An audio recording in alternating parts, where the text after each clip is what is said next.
Digitization preserves music the same way formaldehyde preserves a frog. Okay, it looks like we're live again. Okay, All right, cool. are we? We, There we are. yeah, it's probably on a different stream, but yeah. Oh man.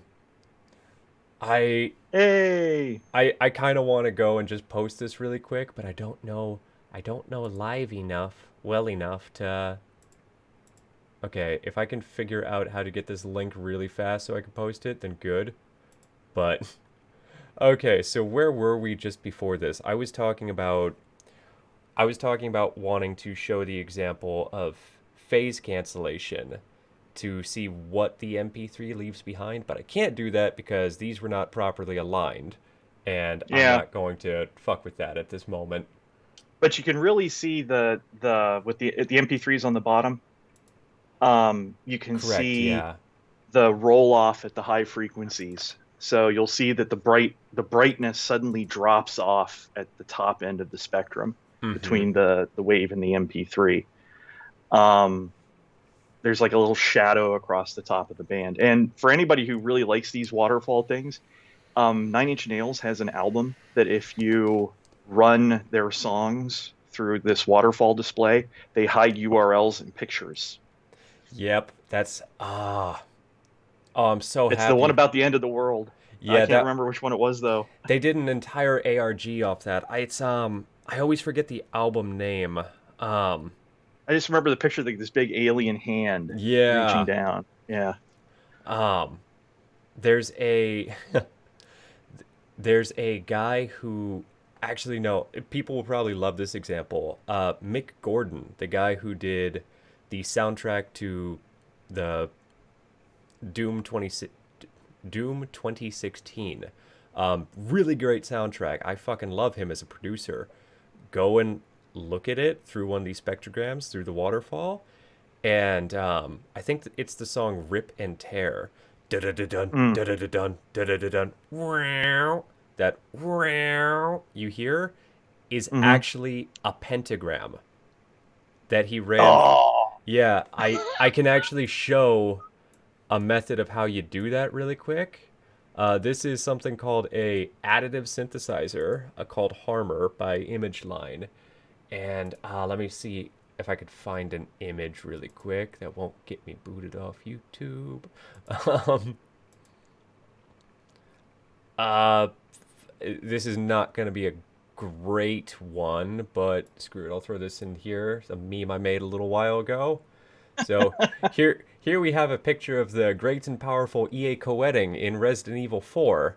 And this synth will take that image and try to interpret all the colors and everything as if they were harmonics to play it back. And here on the right side, you'll see all the different harmonics that it comes up with. That white vertical line is the time. So it sounds like chaos, but when you look at it through Yeah. one of these waterfalls, it becomes that image.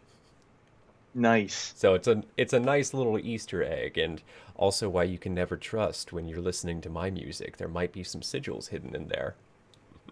Become a living MP3. Do I know? Do I look like I know what a JPEG is? uh, but yeah, so um uh Oh, this is man, phase is um hard to explain. And we could actually, you know so what, a good thing, this be a good place to talk about probably dynamic mic, since we're on the basic oh, sine wave. well, actually, I think I actually want to jump on this while it's on my mind because the way I've Okay. always described phase is that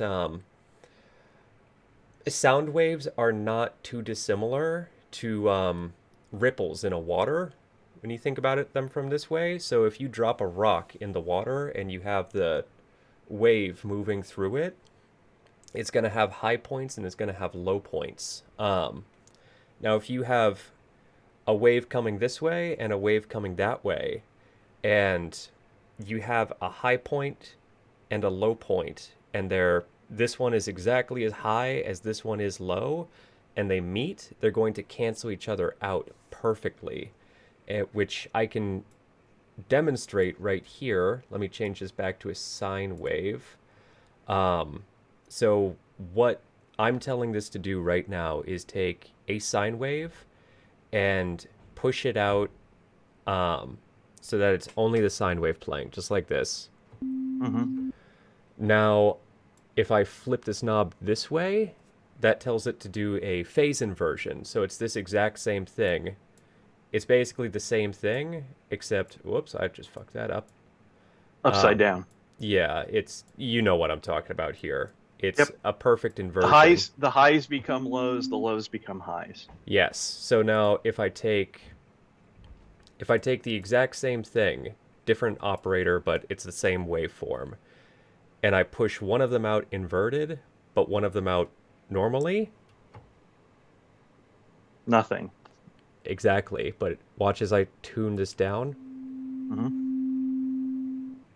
Hmm. Because one is too tall and the other is too shallow, a little bit of that high one comes out, or vice versa. So that's destructive interference, or uh, Construct interference, which is a thank you. problem. Mm-hmm. Uh, this is so in sound reinforcement, live sound, this becomes really important because if you have a reflective surface, like a hard wall in your room, and the sound strikes it obliquely, so at an angle, when it bounces off, the frequencies separate a little bit, almost like a prism. And so then if you like have a typical room that's rectangular and you have your speakers pointed directly from the front wall to the back wall, and so the right channel's bouncing off the right wall, the left channel's bouncing off the left wall. When they come back together, in the middle, because the frequencies have been separated, different frequencies will cancel each other out. Other frequencies in destructive interference, other frequencies will have constructive interference and will amplify themselves. And so you'll get this situation where, depending on where you're sitting in the auditorium, those highs may sound piercingly high on the guitar, um, and you might not be able to hear the bass at all. But if you literally move down 3 seats, it'll sound completely different. And I had never, when you say that about the prism effect, of oblique angles, it makes perfect sense, but I don't know why I had never thought of that before. Maybe it's because I'm Well, so used to just getting these. most people don't, and it's so in sound reinforcement, it's one of the things we have to worry about a lot, is what's called the where do we measure everything from, Mm-hmm. right? And the answer is you measure it from the ideal listening position, which in a perfect world, in every auditorium, the ideal listening position is where you put the mixing board. So that's why if you go to a good concert, the guy sitting at the mixing board is sitting like in the middle of the crowd. He's not sitting all the way in the back. Yeah. Um, and then the other thing you do is you just keep making it louder until people just can't hear anything else other than what's being pumped directly at them from the speakers. Or if you make it loud enough, they won't hear anything at all ever again. I love that you said that thing about the mix board, because I'd never thought about it, but I know when I've gone to some concerts in the before times, that when they had to have a section taped off, it's like, oh man, why can't we open up the pit here? The mix guy's getting in the way. Those were always the best sounding shows, and when there was Yeah. some guy crammed right next to the fucking bar, it, like, I had a fun time. The wall of death, the pit, they were great, but oh, everything sounded not great. And there's other little tricks you do too, where you never actually, you don't want a lot of 90-degree angles Mm-hmm. anywhere. So you don't actually want to put your speaker banks like at home. Um, Did we die or did I just die? I, Oh, I'm I, good. yeah, I can still hear you. Okay. Uh, you never want to have your speakers sort of directly perpendicular. You want to put them out a little bit or put them in a little bit. Mm-hmm. A dirty little trick in a lot of churches is the back wall actually isn't true to the front wall in the auditorium because of this. If it's a perfectly rectangular cracker box, especially if, and this is where our sacred geometry will come in, if the dimensions of the room are the same as the golden mean. So it's whatever 1.5 to 1. So if it's a golden rectangle shaped room, you're in for real hurt because sound plays by the same rules. And so you'll actually get standing waves at certain frequencies at certain points in the building. And those are called nodes, and they are painfully loud. Like the drummer will start to, the cymbals will sound like dentist drills. And it's just awful. Like it's literally painful. And that's those standing waves.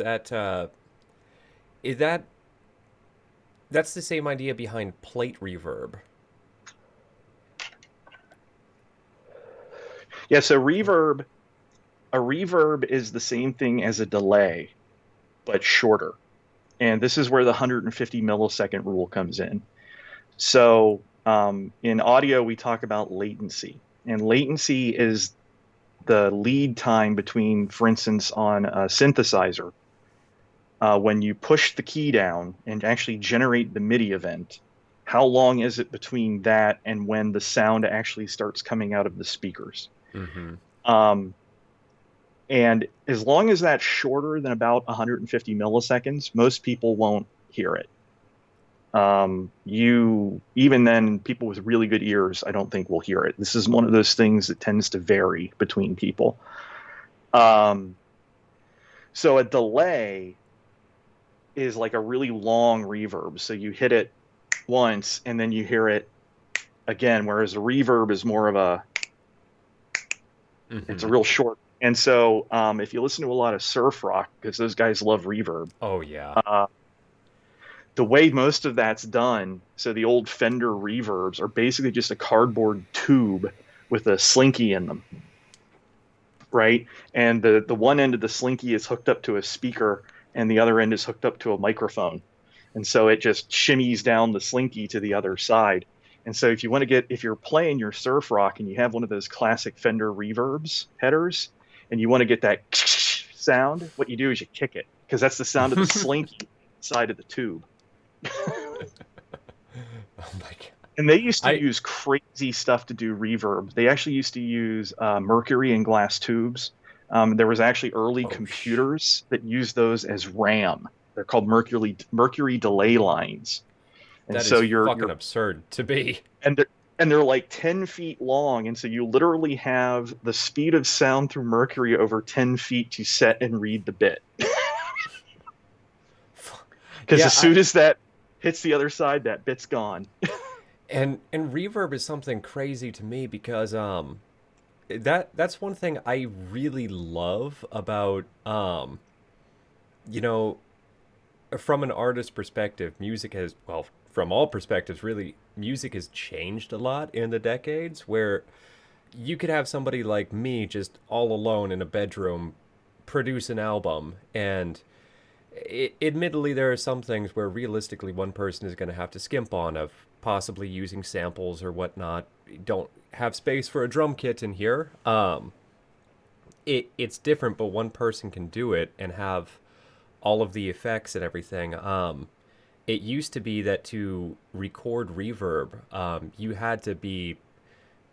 you just had to have a space for it. I know the Beatles on some of their albums went to studios where they had rooms where Mhm. whatever they recorded was played through an amplifier. It would bounce around the room. I think it was called the White Room, one really famous one, where now, I could just plug in, you know, any old reverb and get any size room I want, mix the wet with the dry, do Mhm. do whatever. So it's really convenient in that Well, sense. and so in um, reverb is the thing that makes old cathedrals sound so good, Mm-hmm. right? This is the difference between what's called a live room and a dead room. So a dead room is the one that you've stapled shag carpeting up to all the walls, or egg carton foam, or fiberglass panels if you're fancy and know what you're doing. Uh, and it doesn't echo, right? Sound doesn't bounce around in there; it gets absorbed. Mm-hmm. Whereas to a live room, which is a room with, say, drywall in it, or stone, or a hard surface, bounces that sound back. But again, think about how the shape of the room affects that, right? How the reverb moves around in there. So in live sound, one of the things we talk about a lot is, so this is what EQs are used for in live sound. It's to compensate for what we call room modes, which is what that is, which is the way different frequencies will be hyped and diminished by the physical properties of the room. So when you build a new audio system in an auditorium, what you do is you start playing pink noise through the speakers, and then you have microphones set at listening positions, and you adjust the EQ to account for the room modes.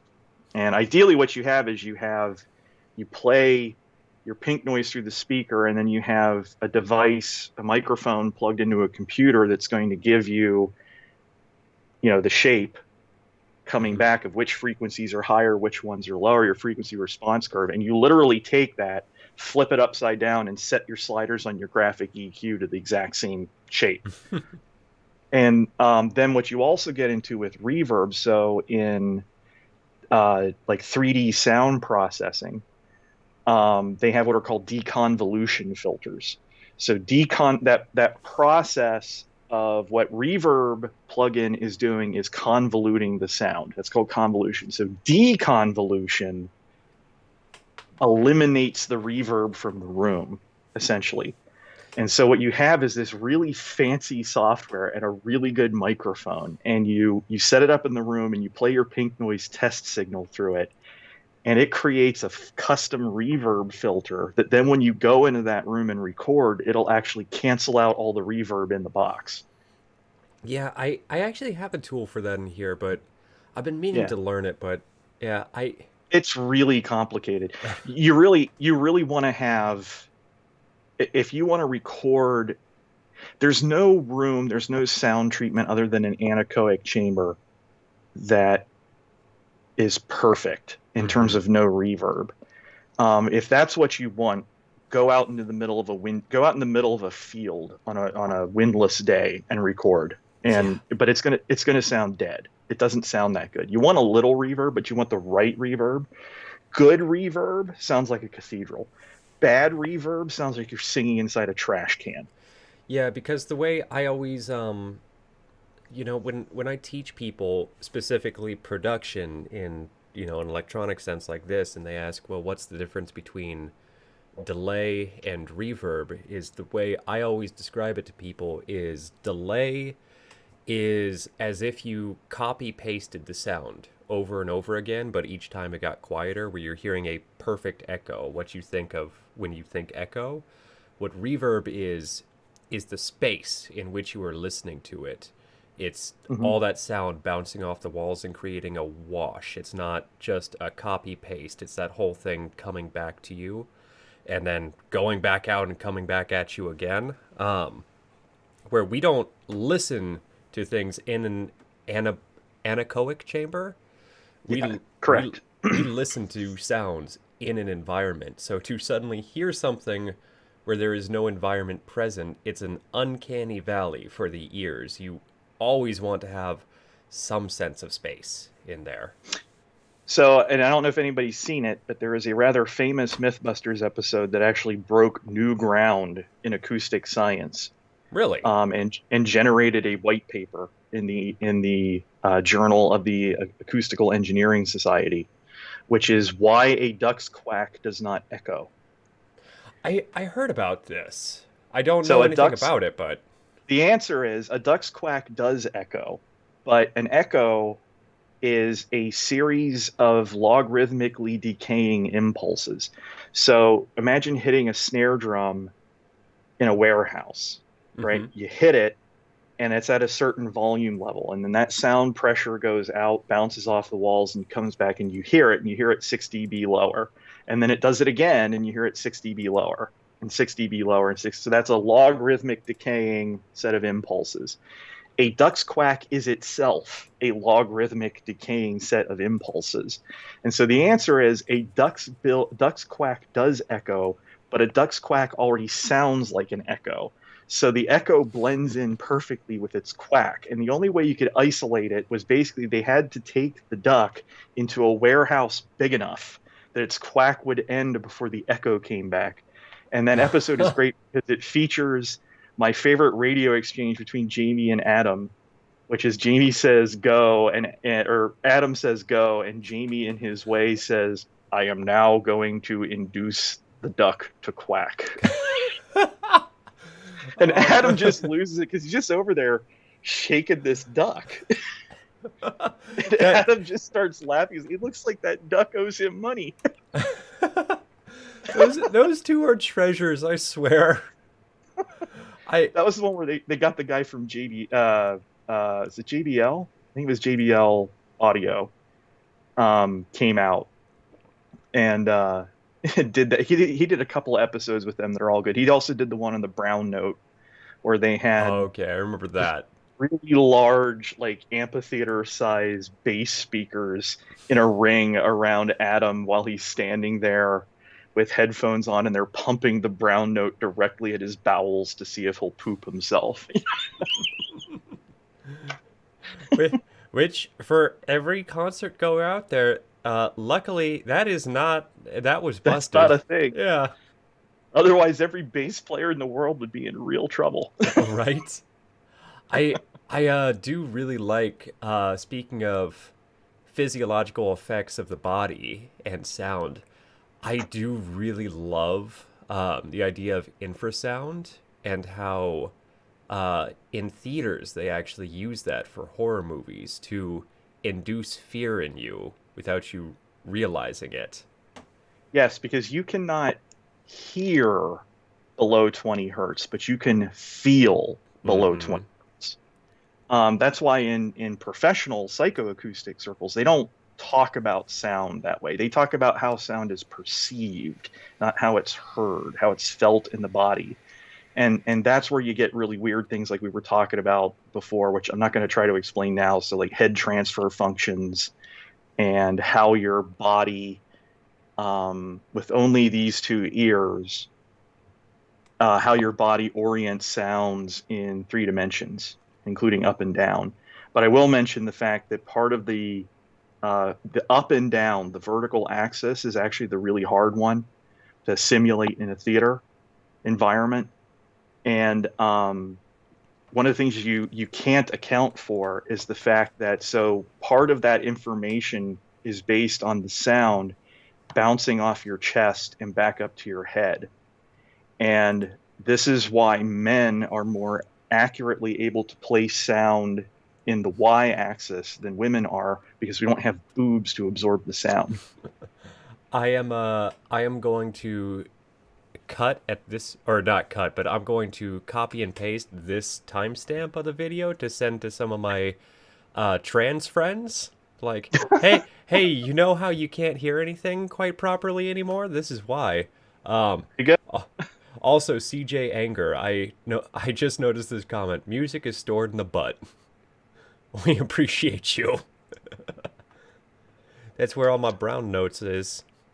That's why the best music is improv, because you're pulling it out of your butt. I'm still here. I'm just walking from the camera for a second. Okay. You told I was kind of, I don't know if you wanted to talk more on that or if I could just pull away with like a non sequitur. Go for it. But you were telling me a story I was hoping you'd repeat for camera about Brian May and his guitar sound. Because that was something I never knew and found really interesting. Okay, so Brian May is my favorite guitar player. He is my god. Okay, and actually, everyone in Queen is my god. Even Roger with his song about sexy cars. Um, but so uh, John Deacon, who was the bass player for Queen, um, his degree is actually in electrical engineering. Uh, and as all young electrical engineering students do, he dumpster dived for components a lot. And one day he came up with these three random circuit boards. He had no idea what they came from, but he thought they had a pretty interesting preamp circuit on them. And when he started playing with them, with his bass guitar, they sounded like crap. But as soon as he gave them to Brian, they created this most beautiful, like weird harmonic overtone at the high end. And that's the big secret behind Brian May's guitar sound, is that little preamp circuit called the Deacon amp. And it was literally 50 years before Deacon finally there were only three of them in the world, and like two of them had failed. And so Deacon finally gave up a few years ago the last Deacon amp, the Deek, to a set of electrical and audio engineers who finally tracked down the original circuit to a 1967 brand of baby monitor that was thrown out because the caps used in the preamp circuit weren't performing up to spec, and so created this piercing overtone whenever you played a baby crying through it. uh, and they were able to completely recreate it and then create a plugin that emulates that. So you can actually get an inline guitar plugin now, if you're a real meathead guitarist and don't know how to use a digital audio workstation. But it's just literally just a little plugin with a 1/4 inch in and a 1/4 inch out. You plug your guitar cord into one end, the other end into your amp, and suddenly you sound like Queen. Except you can't play the guitar that well. Yeah, tone is in the hands. Tone Uh, is in the hands. And the other big secret is the fact that he is maybe the only person on the planet that can go into the studio, lay down the same guitar solo 16 times in a row perfectly, and overdub himself that many times absolutely perfectly. yeah, Because he's Brian freaking May. there's a couple people I've heard of that just have weird talents like that, like Dave Grohl on a drum kit apparently just plays with inhuman accuracy as far as dynamic control. Buddy Rich was like that. Buddy Rich was entirely self-taught and was a complete natural talent. He just sat down and started playing like that one day as a little kid.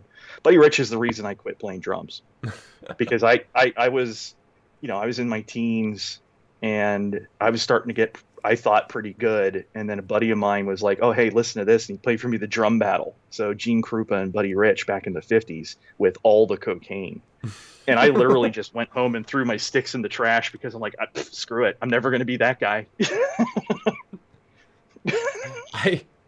I oh man, I went through that too of just like nothing will destroy your confidence nearly as much as a 9-year-old Asian kid on YouTube with whatever instrument you choose. Like, okay, Yeah. well, I'm over. Yeah, I remember seeing one of those as like some kid in a band room playing like Flight of the Bumblebee flawlessly on the alto sax, and he's like 7, Mm-hmm. and behind him is this 9-year-old just going, That yeah, admittedly, that's one reason why I actually really love digital audio workstations. How somebody like me right, can just have it is because I decided a long time ago I am never going to be the best at guitar. I'm never going to be the best at playing a lot of instruments, frankly. But if I could, I don't have to be the best, but if I can create songs and nobody else can create songs quite like I do, then that's something. And I think you kind of got to strive for that with whatever you do musically, and I guess really with anything in life is just I don't necessarily need to be the best technically, but nobody can do it quite like I do. yeah. Well, the as many engineers have told me, and I agree with, I have a good ear. I have no musical talent, so I became an engineer. My only problem was I have the golden ear. I could never afford the golden gear. You could never afford the golden year? The golden gear. So Oh, that's the the joke. gear. Okay, yeah. Yeah, the mastering engineer is the golden ear with the golden gear. Mm-hmm. Um, and mastering engineers are just they They're a like different those breed. guys. They like taste sound. You know what I mean? Like there's producers, and producers will say things like, "Oh, that sounds bright," or "That sounds like this," or that. They'll use these adjectives that mean nothing. Mm-hmm. Whereas a mastering engineer says that, and you know exactly what he means. You know what I mean? Yeah, those guys are I like, joke with that as always, right? Point to me on the EQ where that adjective lives, because I don't know what that word means. yep. Oh, that's the thing that was such a kick in the nads starting out is what do you mean it sounds cold? Use your big boy words. Like cold, warm, what does all of this mean? But yeah. Like Uh, warm has a generally accepted term, so does muddy. mm-hmm. Although warm and muddy are kind of the same thing, only muddy is bad and warm is good. Mm-hmm. Same thing as like bright and sibilant. Sibilant's the one that's easy to remember because it's sibilance. Yep. It's what you hear when you don't have a popper stopper like this. That Yeah. that keeps all the pop from getting into my music, nothing but hard rock. Well, it also keeps the cheeseburger particles from hitting your very expensive Neumann microphone. So, Oh, oh no, that's what you grow a beard for. actually, that's probably not a bad time to talk about. Oh yeah, the Um, the dynamic mics. yeah, so dynamic mics. That there's two basic kind of mics that everybody needs to know about. Um, the first one is dynamic, and the easiest way to understand a dynamic microphone is if you understand how a speaker works. A dynamic microphone works exactly the same way, but backwards. So a sound wave in the air exists as this is literally the textbook definition. Alternating is a transverse wave consisting of alternating regions of compaction and rarefaction. So compaction is high pressure, rarefaction is low pressure. So as the sound is leaving my mouth, as it approaches a dynamic microphone, there is a diaphragm in there. The sound strikes it, and the high pressure causes it to go in, and then the low pressure actually sucks it back out past zero to this side, and then it returns to zero. All right, so that's your complete cycle. And that diaphragm is attached to a permanent magnet that then sits inside a coil of wires. And when you have a coil of wires and a magnet and relative motion between the two, you get an electrical current, just like a generator.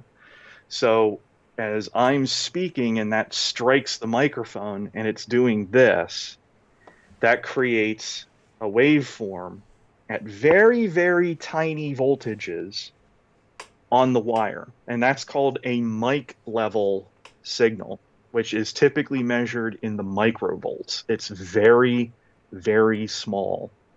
And so the very first thing you need to do to that thing, once you get it, even before you get it to the mixing board, is you have to amplify that thing up so that noise won't destroy it.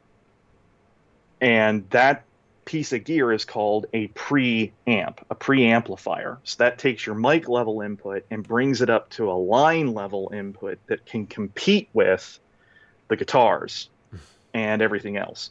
Because a microphone is very, very quiet, as Mm-hmm. opposed to like if you have a guitar direct boxed, in which you should never do. Don't ever do that. Just get a microphone.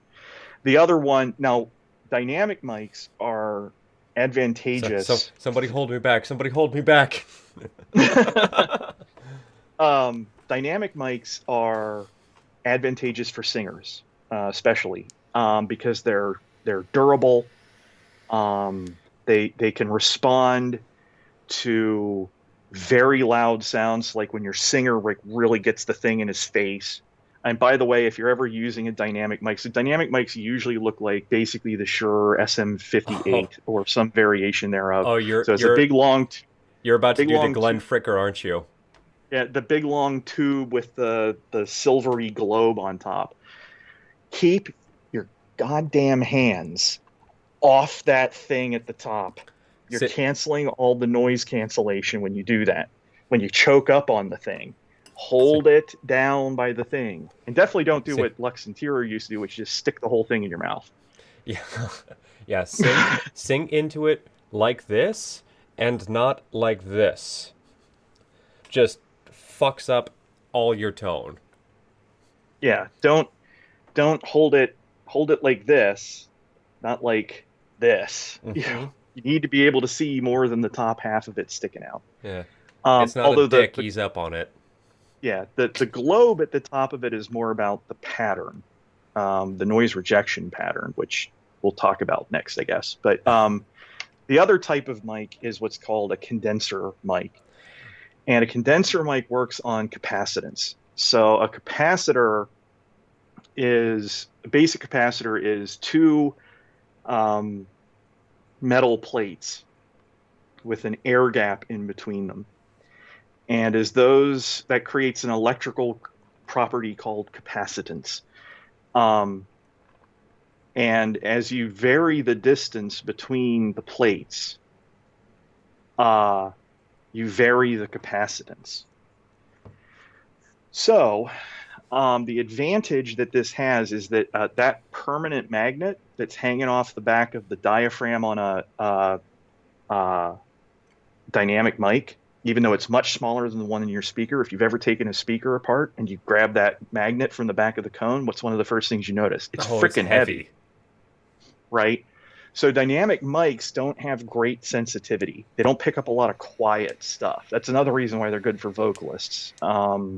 Is they tend not to pick up things like breathing and stuff like that, as long as Or you aren't like jamming it directly up your nostrils. don't they? Aren't they also good for like if you bump the stand, like I just did Yes. right there? It doesn't pick that up as easily either. No, At it least not doesn't pick compared up to. anything as easily. And so the big thing is, the other big thing with them is they're much better for a singer to be able to control their volume by control if they're a good singer Mm-hmm. by moving the mic around and like when they start doing stuff like this. The biggest reason though is the fact that you can Roger Daltrey the thing and swing it around and do stuff without destroying it. Because if you try that with With a compressor or God a forbid a condenser ribbon. mic. Yeah, you do that with a ribbon. Well, that's $50,000 down the drain right there. Yep. Forget you, and you will literally be shot on stage by trained snipers employed by IATSE for doing that. Um, so a condenser mic though doesn't have it's a little piece of plastic with a piece of foil on the back of it. It doesn't have any weight to it at all, so it's very very sensitive, but it can also still, which ribbon mics are very, very sensitive. But ribbon mics, as we've already talked about, are freaking fragile. Yeah, it's the reason why I don't foresee myself owning one. Right. You wouldn't want to anyway, because the condenser mic isn't quite as sensitive, but it can has a much bigger dynamic range Mm-hmm. between. So dynamic range is the quietest sound and the loudest sound on anything. So when we're talking about the dynamic range of a microphone, it's the difference between in decibels between the loudest sound and the quietest sound. And typically you want 24 decibels of dynamic range. Nothing has perfect 24 decibels of dynamic range. Okay. Um, but the condenser mics have one significant drawback. Um, the other nice, well, I'll get the other significant advantage first, is they can have variable patterns in them. Because what you can actually have is you can have a condenser mic that has both diaphragms exposed. So what that means then is depending on how you sum the results from those two diaphragms, you can actually get noise cancellation on the off axis versus, it'll only pick up directly what's in front and won't pick Yeah. up. Yeah, that's actually I'm using a Yeti right now, and that's actually one of the features it has. Is I pretty much exclusively use it in a cardioid pattern, but if I ever wanted to, I could set it for omni or bidirectional, and I forget the last one, but Hypercardioid. Does it do hypercardioid? uh, refresh my memory. What does a So cardioid look like? cardioid is the one that basically looks like a heart Yeah. upside down, Mm-hmm. right? Hypercardioid is basically picks up really narrow right in front, and there's like these two narrow little spikes off the direct sides that it'll pick up, and a really narrow spike at the back. So hypercardioids are like the long stick condenser mics with the grill around the side, Okay, yeah. like the Um, shotgun mics that you would use for like the newscasters use them a lot because you can in movie people use them a lot because you put a dead cat on it, which is what that muffler on it is called. It's literally called a dead cat. Um, and stick a boom mic over somebody's head and pick up just them and not pick up the people around them so much. yeah, so this will not do it, although I actually loaned out my XLR mic, but I do have one of those that I'm sure has a cardioid on it. What does hold on, now I'm curious. What does this do? It does well, that's two of the same thing. It does omnidirectional cardioid, and a it has a figure eight pattern in two different configurations. Yeah, that's basically hypercardioid. Okay. I think. I the you hardly ever use them. You use Omni, and you use Hyper, or Omni and Cardioid are really the only Yeah. ones anybody uses. But condenser mics, most condenser mics have a significant problem, which is that they have to be powered, right? So a dynamic microphone doesn't require an external power supply.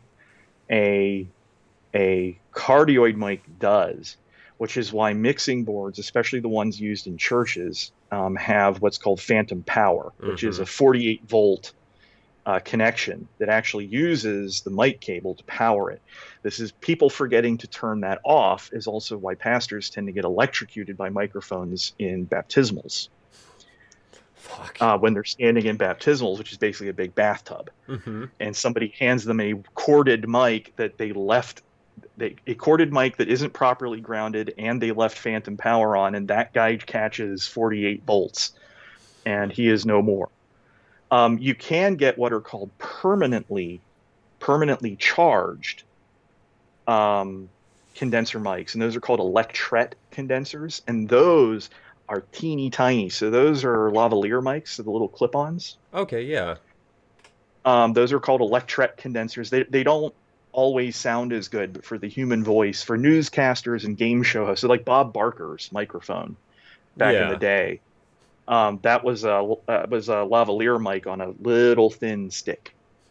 And those are also like when you see headset mics are typically electret condensers. You also have piezoelectric microphones, which were used in old telephones, and they sound like crap. Mm-hmm. Um, but phones always sound like crap because phones are designed for intelligibility, not accuracy. Yeah. Um, do you want me to, since you mentioned it, do you want me to talk about balanced signals since you mentioned XLR cables? Um, yeah, I'd be kind of curious. Well, I'll leave it up to you because I am curious about that because I don't know anything about that, but also on the topic of intelligibility and everything, I don't know if you know anything about this, but I would find it interesting to talk about the difference between AM and FM in terms of Oh, okay. well, dealer's pick. What do you want to talk about? We'll do balance because we already talked about everything we need to talk about a balanced versus an unbalanced signal. Okay, fair. Um, so almost all the audio stuff we use in day-to-day life is what's called an unbalanced signal. And that basically means so your little 3.5 millimeter stereo headphone jacks, your quarter-inch plug on your guitar, all of that stuff.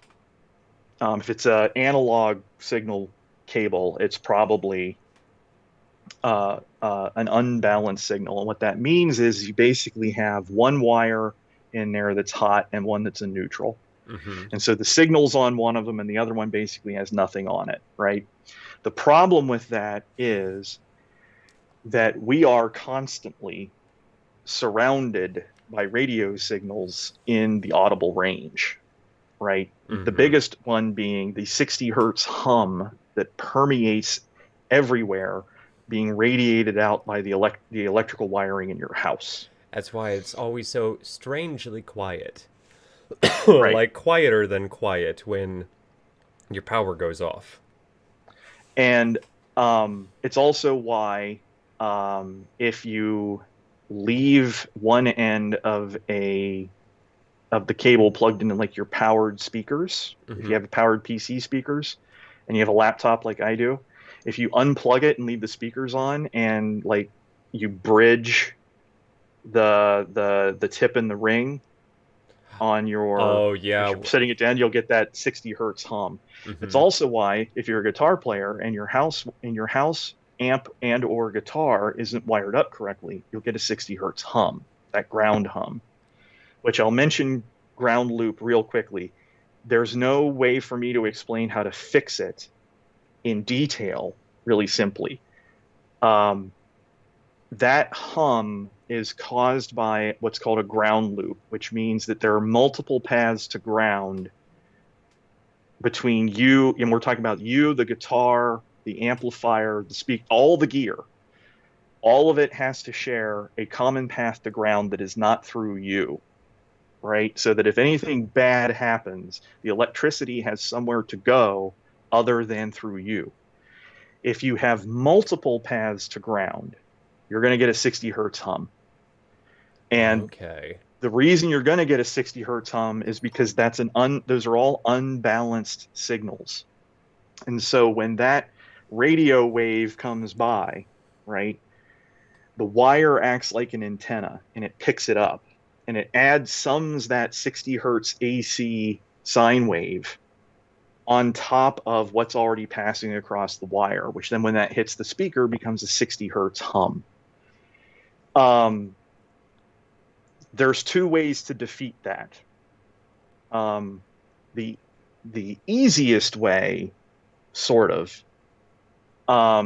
and the way that's used in guitars and everything else is basically use shielded cabling or grounded cases and cabling, so that when that 60 hertz radio wave comes by, instead of hitting the wire, it hits some other piece of metal that's grounded, and that piece of metal acts as the antenna, picks it up, and shunts it to ground, right? So it acts as a shield Okay. to keep the radio away from the signal. This is why, like when you're running audio cables, if you have unbalanced cables, you don't want to run power cables right next to them, stuff like that. The other way that's actually far simpler, but it's more expensive to build, which is why you don't see it except on professional microphones with XLR cables, is what's called a balance signal. And so your XLR cable has three prongs in it, right? Mm-hmm. L, R, and X, hence the name. X is a common neutral, and then L and R. And for what I don't know why they used L and R because it's the left pin and the right pin, but it's not left in terms of stereo and right in terms of stereo because this is a mono source. The vast majority of microphones are a mono source. They're not a stereo source. Anything that's a stereo source is going to have two microphones in it, usually in that kind of pattern called Which the I think XY pattern, I think. which let me tell you, back when I was struggling with production, like, oh, my guitar doesn't sound quite right in this. I need to enhance the stereo field. Well, I need a stereo mic then. Oh, why does nobody sell stereo mics? Yep. I Uh, learned. yep. The So a balance signal is you have the regular signal, right? And that usually gets called the hot signal, and that gets sent down one of the two. I don't really know. It doesn't matter. Um, this microphone itself, then, at the exact same time that it is creating the hot signal, is generating a cold signal, and the cold signal is exactly the same as the hot signal. It's just phase inverted.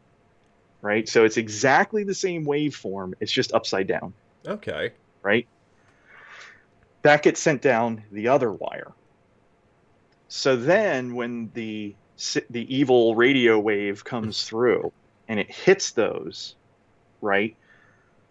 What's going to happen? That 60 hertz hum is summed with both sides, right? So the hot and the Okay. cold both get it. But the important thing is the hot and the cold are always moving in opposite directions. And when the interference comes in, it's always moving in the same direction. So that's what's Okay. called common mode, right? And you want to reject that common mode interference. So that's where you hear the term common mode rejection all the time. And you also, the other term you hear all the time is EMI, electromagnetic interference, because that's what we're dealing with here. At the other end, so it's your preamp, your mixing board, your whatever, the hot signal and the cold signal are summed, right? So the sound going into the microphone is canceled out. It's removed. That leaves only the noise, right?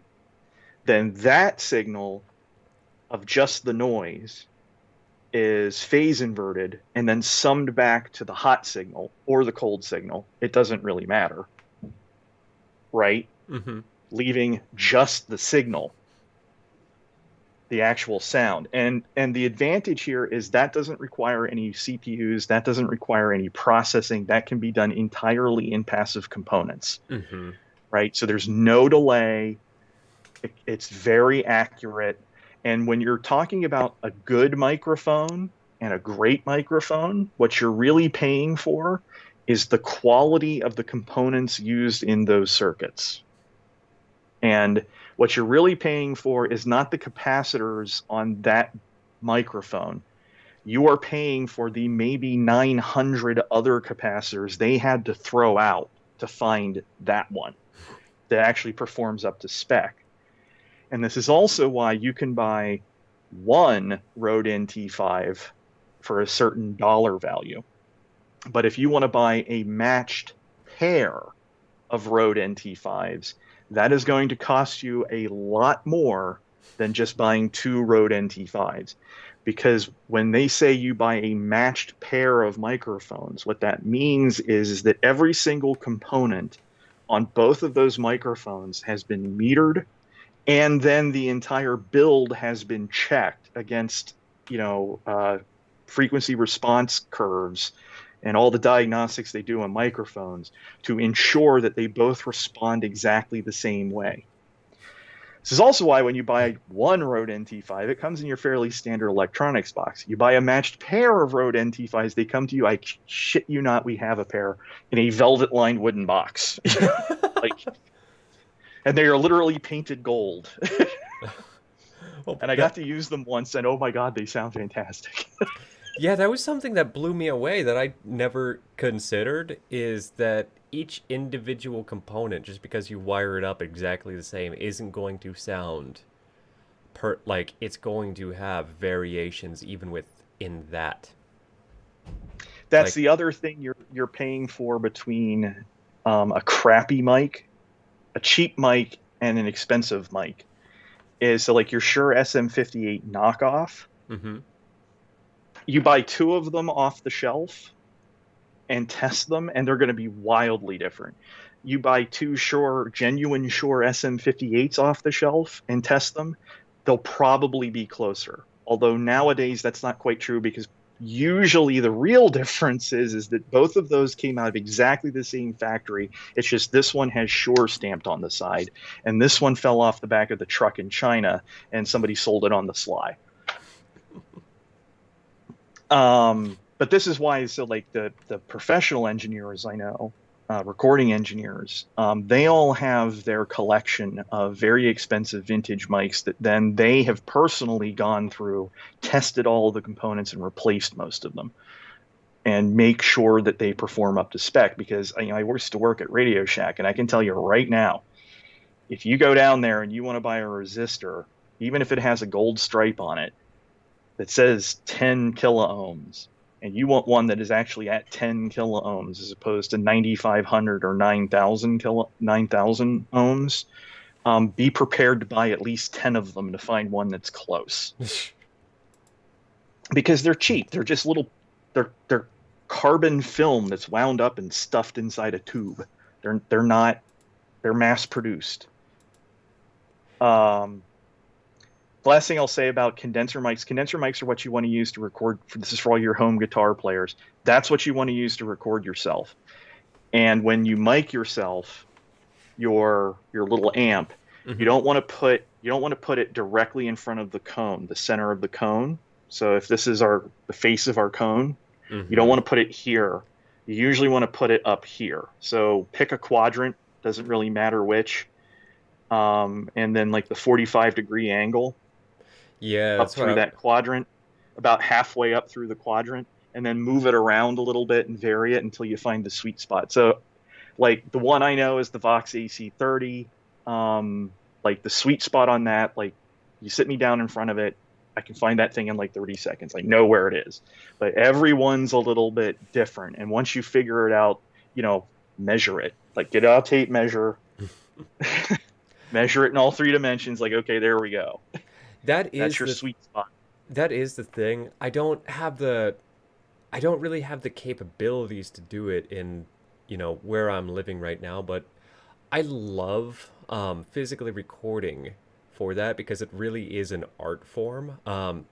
It's something as silly as taking the an open or closed back on a guitar cabinet can Hmm. drastically affect the sound when you're recording, or as you're saying, finding that sweet spot on the speaker cone, and then just a little tilt to the microphone facing just off of that sweet spot can Yep.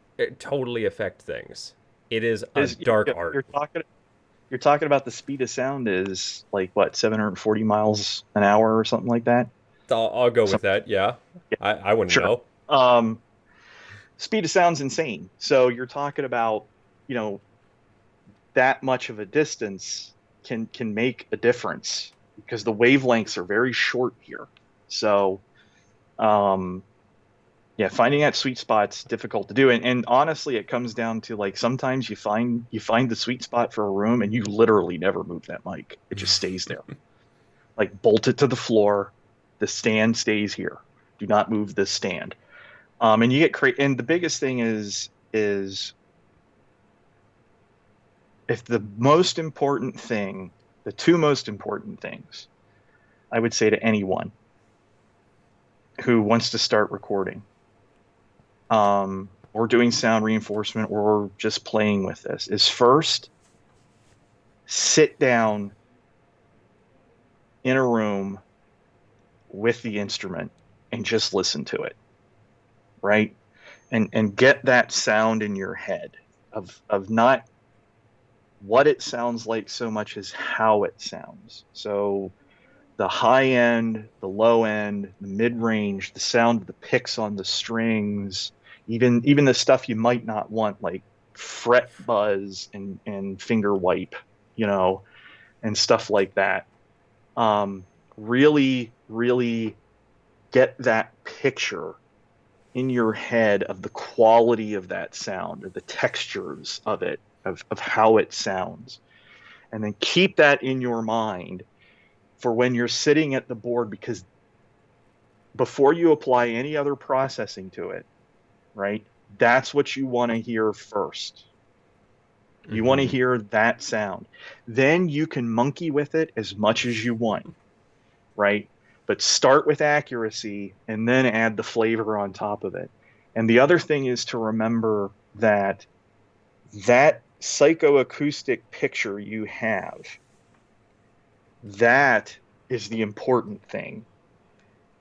That's what we're aiming for in terms of accuracy. Because from an oscilloscope perspective, and a lot of guys, especially if they have an electrical background, want to scope everything, and I used to do this too, believe me, get lost in the weeds of it, of trying to lost in the weeds of it very, very quickly, and you drive yourself nuts and you turn into some dickhead audiophile who's like, no, no, no, no, it has to be this model of tube amp, and we have to replace those cruddy Western Electric tubes with these GE tubes that were only used in like computer systems from 1958. Those are the ones we have to use, even I though, I'm sure I don't know what you're talking about. right. You know, because and never ever do A/B testing by itself. You will Uh, lose yourself in A/B testing. Just don't do that. It's bad. A B And 20 if you do it, get up and walk away after 15 minutes and take an hour break before you come back and do it again. A/B testing is the reason why I have a folder of 50 unfinished cover songs on my hard drive. Uh, but the so that leads me to the second most important thing, which is to understand and accept that every single thing you do in the signal chain, from which mic you use, how you position it, even which stand you use, whether or not you use a pop filter, what kind of pop filter you use, what kind of sound treatment is in the room. Literally everything changes the sound, Mm-hmm. right? And the goal is, even though I said you want accuracy at the first stage, so before you start mixing, when we're at the recording phase, we want accuracy. That's what we're trying to get there.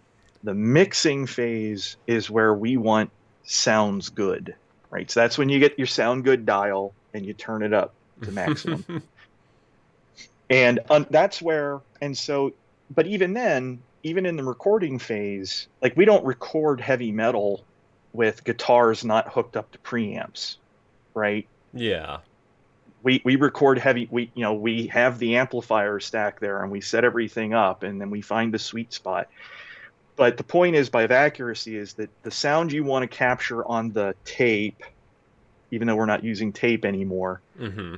is exactly the sound that was existed at that microphone at that point in time. And this is why tubes are a perfectly appropriate thing to have in a guitar amp. They are not a perfectly appropriate thing to have in a mic preamp that you're going to be using for recording, right? Because a tube colors the sound more than a transistor does. And specifically, a tube makes it sound warmer, which means it's biased towards the low end a little bit more. Whereas a transistor is going to preserve it perfectly. Now, this, of course, assumes that you're digitizing late as opposed to early. Digitization comes in. Ultimately, the best thing is, this is really important in the recording phase, where you're doing multi-track digital recording. So you're not doing any mixing. You're just capturing all the tracks at the same time, Mm-hmm. and digitizing them independently and putting them on disk. That makes the accuracy of the recording phase everything you can to keep the signal as clean and as pure as possible before that digitization pays off, because that digitization throws out a metric buttload of data, of information, and once it's gone, you will never get it back, right? Once the bits have been thrown out, you will never get them back. And so it's like with digital photography, right? Digital photography makes lighting more critical, not less critical, because you'd think you can do all this fancy processing. Well, you can, yes, but the one thing you can't do is put sound back in there that got left on the floor because you didn't do something right, right?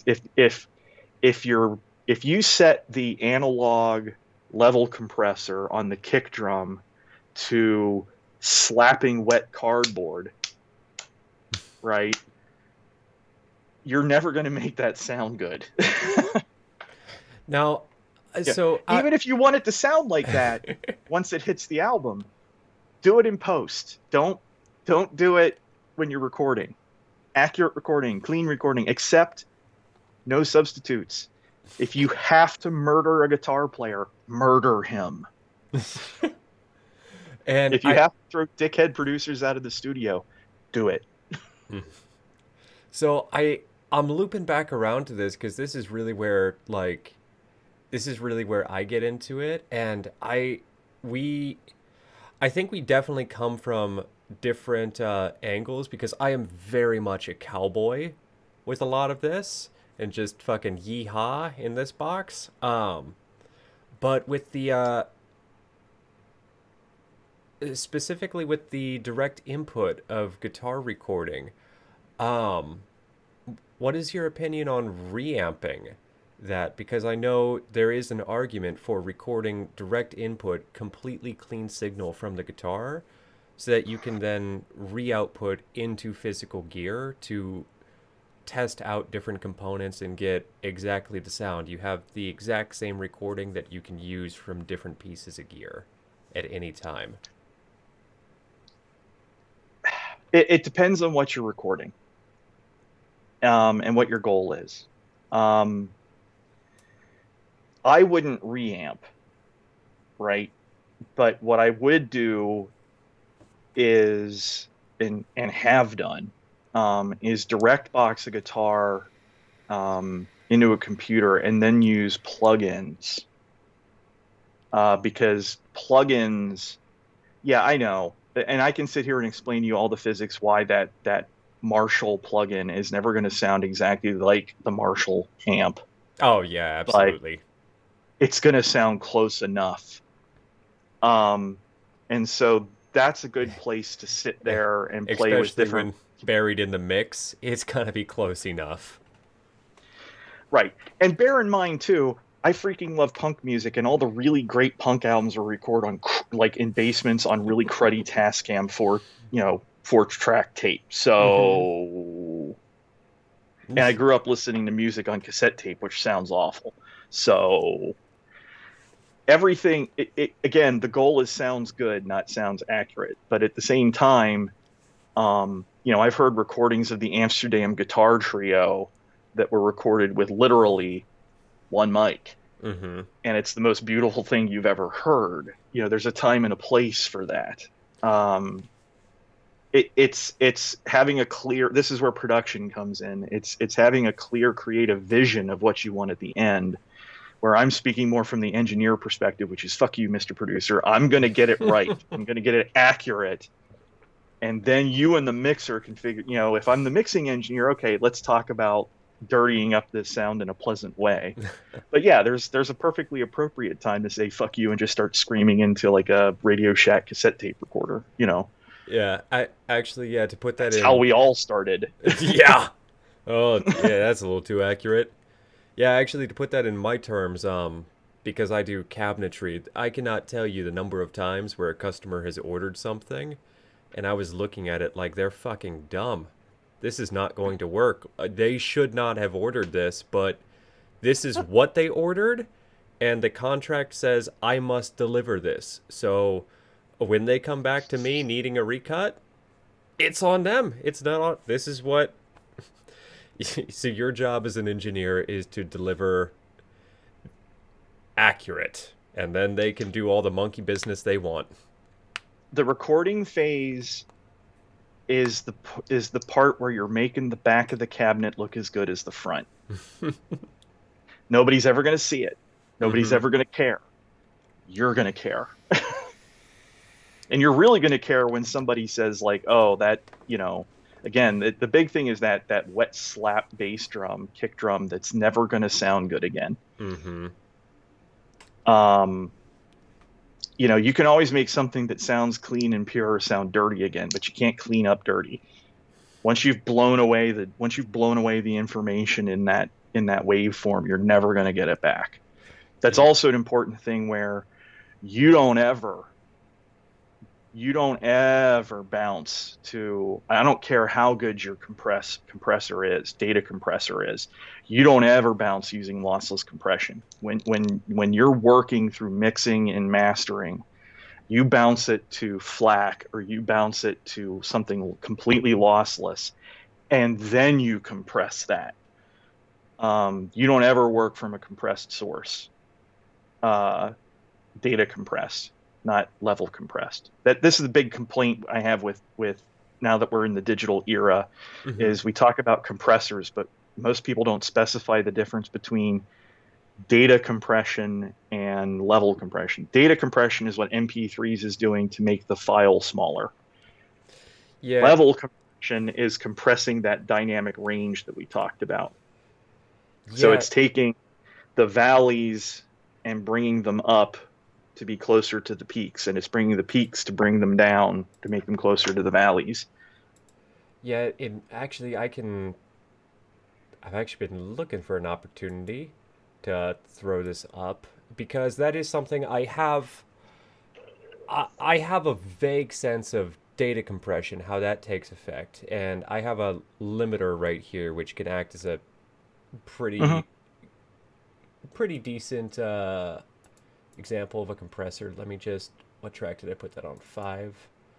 A limiter is like half a compressor in an analog thing. So a limiter does kind of the same thing that a compressor does, but really all it does is it trims the top off the peak so you don't get clipping. That's what they were originally for.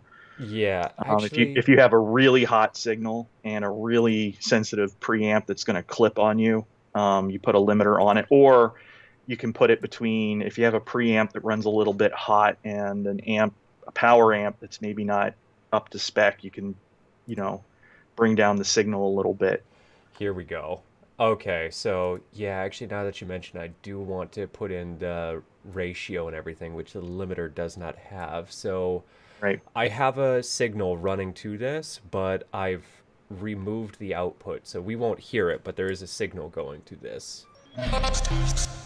And we could totally hear that. Great. Oh, I know why. It's because the. One moment, please. Okay, now it should be fine. So yeah, there you can see the signal and what it Hmm. is essentially for everybody at home. Um, that pink that you're seeing is the original signal, and the red is the compressed. What a compressor essentially does is you tell it with your threshold. Right now, I have it set to minus 20 dB or right around there. It's saying once something passes 20 dB, I want you to apply this ratio to it. 2 to 1 is what I have it set to. So if it is, 1 decibel above the threshold, I want you to bring it down to zero point 0.5 to have it. And you can go extreme digitally. Analog, you can't do this, but you can go very extreme and tell it infinite compression, where once it hits Hmm. 20 dB, nothing goes over it. Absolutely nothing. Because with analog, actually, it can't react instantly. It has a little bit of attack and decay time built in Hmm. just by the nature of, well, physics. Um, Yep. but that's essentially what we're talking about when we talk amplitude compression. Yeah. And well, range compression, dynamic range compression. So it's waveform before compression is say this tall Mm-hmm. from the lowest low to the highest high in terms of voltage. Um, Range compression does this. It narrows that dynamic range. And the other thing you notice there too is range compression typically works by frequency. So you'll have multiple bands. And where compressors become range compression becomes really, really important is with like a kick drum because you want to have that booming bass, but you might Mm-hmm. not want to hear so much attack of the head actually getting struck by the pedal, right? Or if you want the wet cardboard slap, you can take all the boom out of it and just have that. Yep. Uh, if that's really what you want.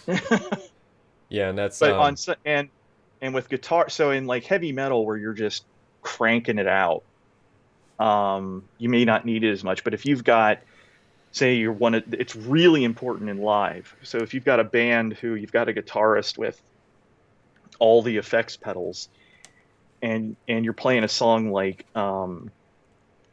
Metallica's Unforgiven, and you go to that from that sort of not distorted to distorted phase, you need to have a compressor that can like still that will make the nice the replacement for the acoustic part sound nice, but then when he hits kicks in the distortion and hits the power chord, won't literally blow the speaker coils out into the audience. Mm-hmm. This is a good speed up. This is a good point to point out another rule, which is that when we talk about decibels, um, we're usually talking about decibels by voltage. There are a few circumstances where I found where you do talk about decibels in terms of amps, but we don't really care about that. Every time you go up or down 6 dB, you're actually doubling the voltage. So if a signal at voltage X is your 0, then plus 6 dB will be 2x, and minus 6 dB will be half x. To your ear, that will sound a little bit louder. So, like Mm-hmm. in your car, typically those are like 3 dB chunks, which is why almost everybody has their car volume set to an even number as opposed to an odd number. Because most ears really can't hear much of a difference between 30 and 31, but 32 will sound a little bit louder than 30.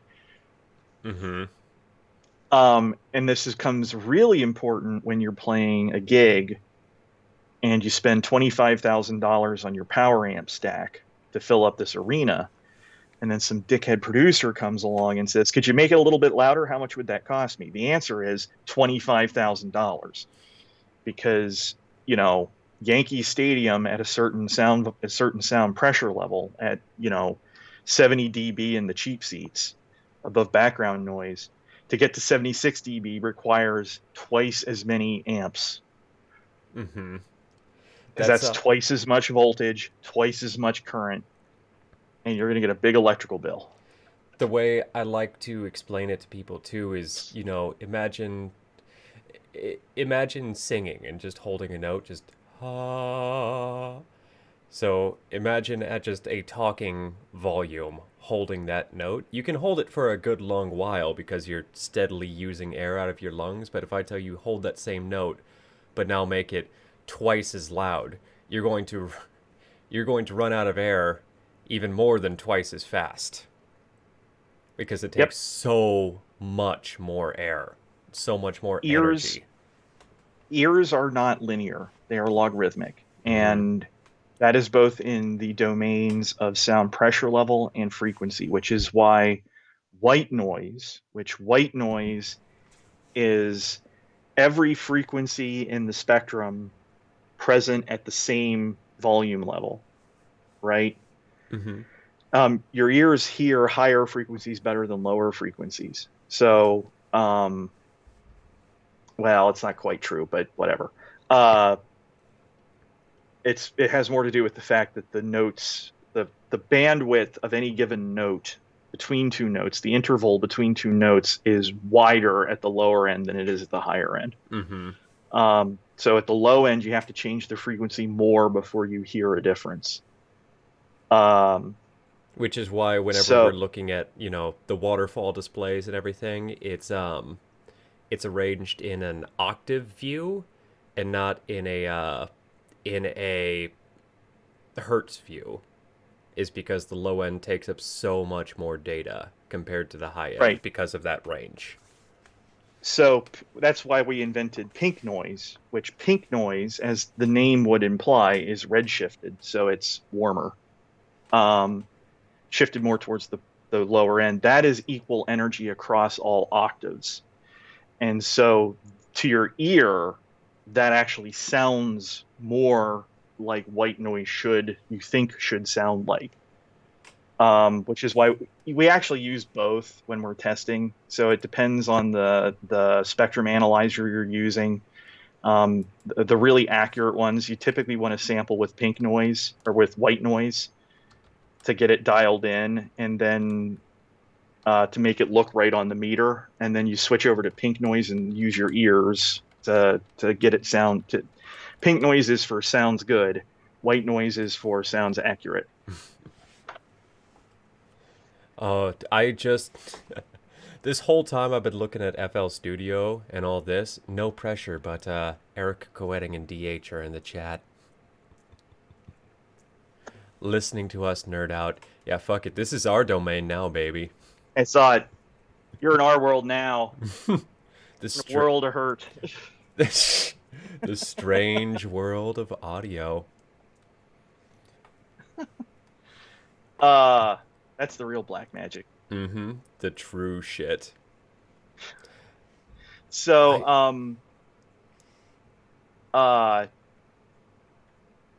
talking. yeah, we talked about harmonics. Man, that's a hard thing to demonstrate, though. I need a Um. whiteboard. Right. I actually think. Let me pull up one of my favorite little synthesizers here, Harmer. Because this is in terms of synthesis, there's four big ones, which is additive, subtractive, uh, frequency modulation, and wavetable. And essentially, what most of them are is subtractive synthesis is taking a really, really, really noisy signal and then applying filters to shape that sound. You're carving a statue basically, where you start with marble and you chip Okay. away until you get the sound you want. Additive, in theory, is more like gluing pieces of marble on until you get what you want. It's sculpting. It's Um, sculpt. Yeah, yeah, but it's not sculpting. in practice, really what that means is that you get to control all the individual harmonics rather than just trying to purely remove them or add them. Um, so I think I kind of talked myself in a circle there. This is an additive synthesizer, and here on the right, I can demonstrate all the different harmonics. So what I can do is come back over here to the envelope, local EQ, and so now, as you can see by this window I'm blocking, what is playing is a sine wave, which is purely just one frequency. I'll play A4, and a little bit leaked through there. Why does this have reverb? Hold on a second. I've Did you leave your reverb on? Oh yeah, I totally did. I have it running through Maximus, and fucking something's happening here. Go So this is back. why I don't. This is why I don't use digital audio workstations, because my first reaction is to reach over to something and turn it off. Yeah. Okay, I'm still get. Oh, hold on. Okay, so there we go. I have a pure sine wave coming through there, which is just that one horizontal line. And if I change the pitch I'm playing at, you'll see that move around. And then if I come in here and I start adding some other harmonics, these are all notes which are not the fundamental. When I talk about the reason why a flute and a guitar can both play a C and it's the same pitch, it still sounds like a C, but they sound completely different. We call it timbre. Is they're playing the same fundamental frequency, but it's all this information that's on top of them. The way that all of these extra lines, speaking of in these terms, the way that some of them are emphasized, some of them aren't even there. Maybe in some cases they'll get louder and then disappear at different rates. That's what gives things their different sound within the same pitch. And so that's really what harmonics are, is saying that you have the tone that we all care about, that's your loudest. But then above that is all of this extra information, which is more in the background and quieter, but it's still there and informing us how to hear it. And also, like the first thing that data compression rips out Mm-hmm. in a lot of cases. Yep. Even with this, I think this synthesizer specifically will give me control over 256 different harmonics, which realistically is everything you need. Like, oh, well, technically, this other synthesizer gives you 900. Yeah, yeah. By that point, it's not even. Yeah, there we go. Okay, dude. Yeah. Oh, I'm sorry. Your super saws sound a little bit sharper than mine. Oh, let me listen to that MP3 you exported it at. Oh, It's fucking. like guys who talk about like 16x oversampling. It's like, you know what? 192 kilohertz is good enough for you, buddy. I've heard you play. But yeah, that's essentially what we're talking about when it comes to harmonics. And the interesting thing I find with this too is that this threw me for a fucking loop when I first learned it. The harmonics have pitches too, where that second harmonic is at the octave, and then the third Hmm. harmonic is at a fifth up from that octave, and eventually the intervals get so low that it's microtonal, and we don't really have names for them in the Western musical tradition, but they're there and they have information. Now you're getting into stuff that I, yeah.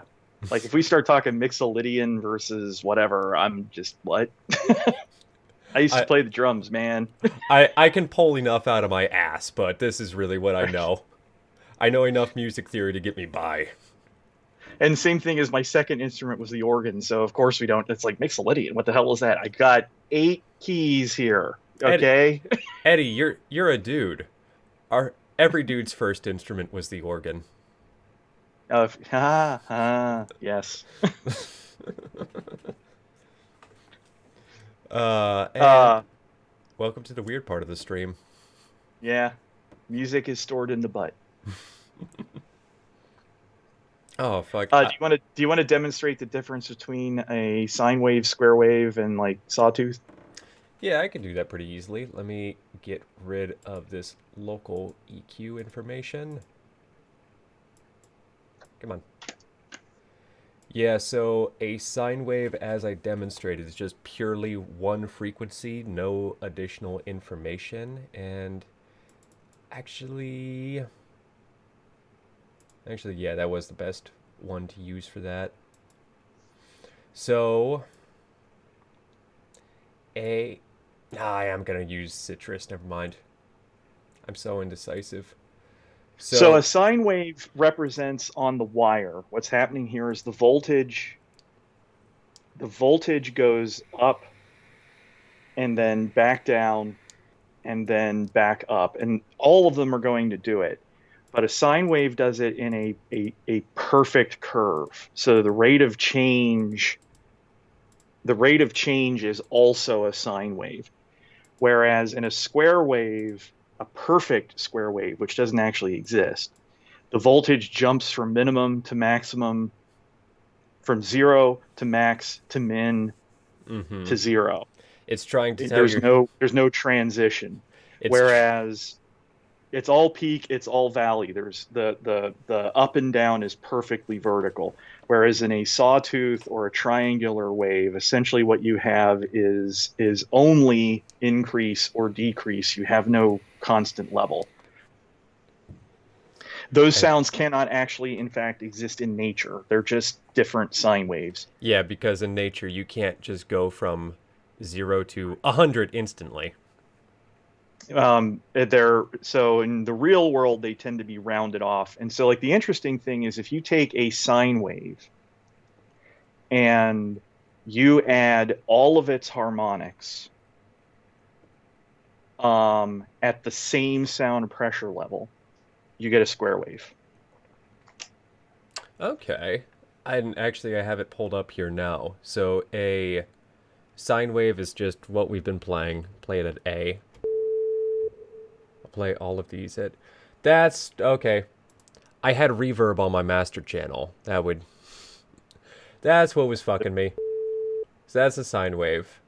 And then here I have change that. So here is a actually I'm going to go with the sawtooth first. A sawtooth is all all of those harmonics share the same phase, but they're descending in. Is that logarithmic? Yes, Um, that's logarithmic decay. yeah, Perfect logarithmic decay.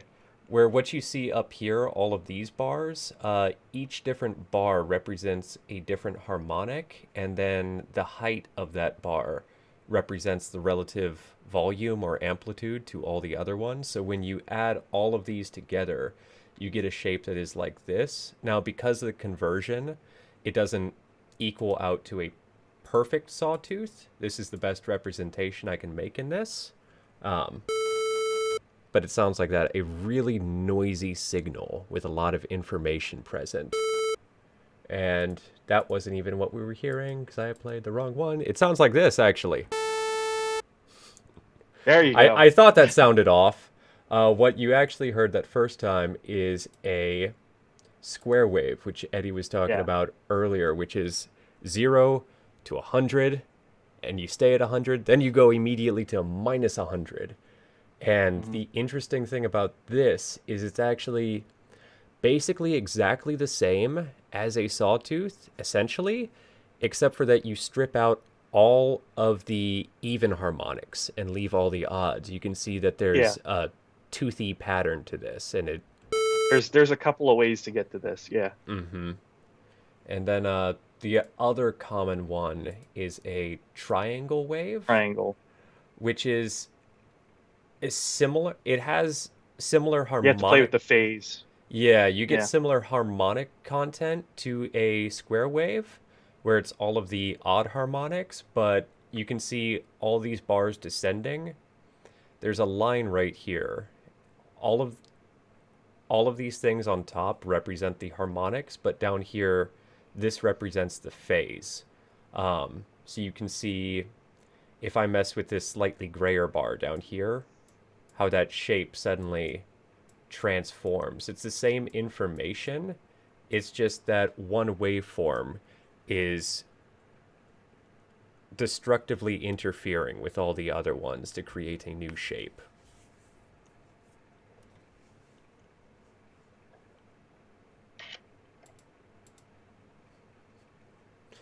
Actually, me I am going to go back to Harmer for a moment because speaking of destructive interference, I want to Sorry, demonstrate. did I see a preset there for slutty space pirate? You did actually. Hold on. Let me see. Let me pull that up. Where was that? Where are you, slutty space pirate? There's Third a. column. Hold on. Before I even get to that, though, some glorious motherfucker actually programmed a Neon Cat ARP in this, where all I have to God. do is hold down one key and you hear.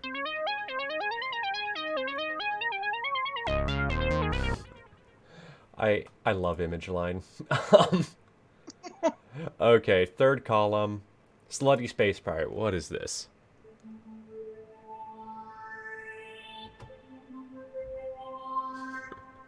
Okay. I am Uh, ready to get my Hawkwind cover band together. okay, let's get something a little bit different. We've been listening to a lot of simple waveforms. Let's get, I don't know, bass. That's something a little different, I guess. Um, so what unison is, and this comes into effects with chorusing, is that you're taking the exact same sound, but if I take if I take a waveform at say 440 hertz, and then I Hmm. take that exact same waveform and play them one on top of the other, that energy of coming up, pushing the speaker out, is going to add to one another to create constructive interference and amplify the entire thing. And it's going to work perfectly where all the peaks are going to be just a little bit peakier and all the valleys are just going to be a little bit more vallier. But then if I take that second one and I don't play it at exactly 440 hertz, if I play it at 439 hertz, that means they're not going to quite line up anymore. So your peaks may still be peakier for a while, but over a long enough time scale, it will start to destructively interfere with one another, and then It's a trade-off that keeps happening.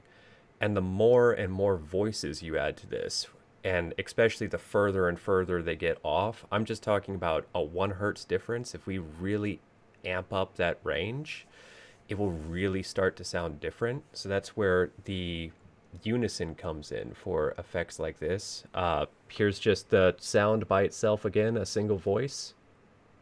And then if I add a second voice, keep the pitch relatively the same. I wonder if they'll be able to hear that with No,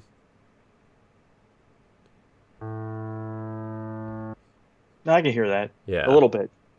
I realized I had to actually up the pitch difference a little bit to demonstrate what I'm Yeah. talking about, and the more voices you add,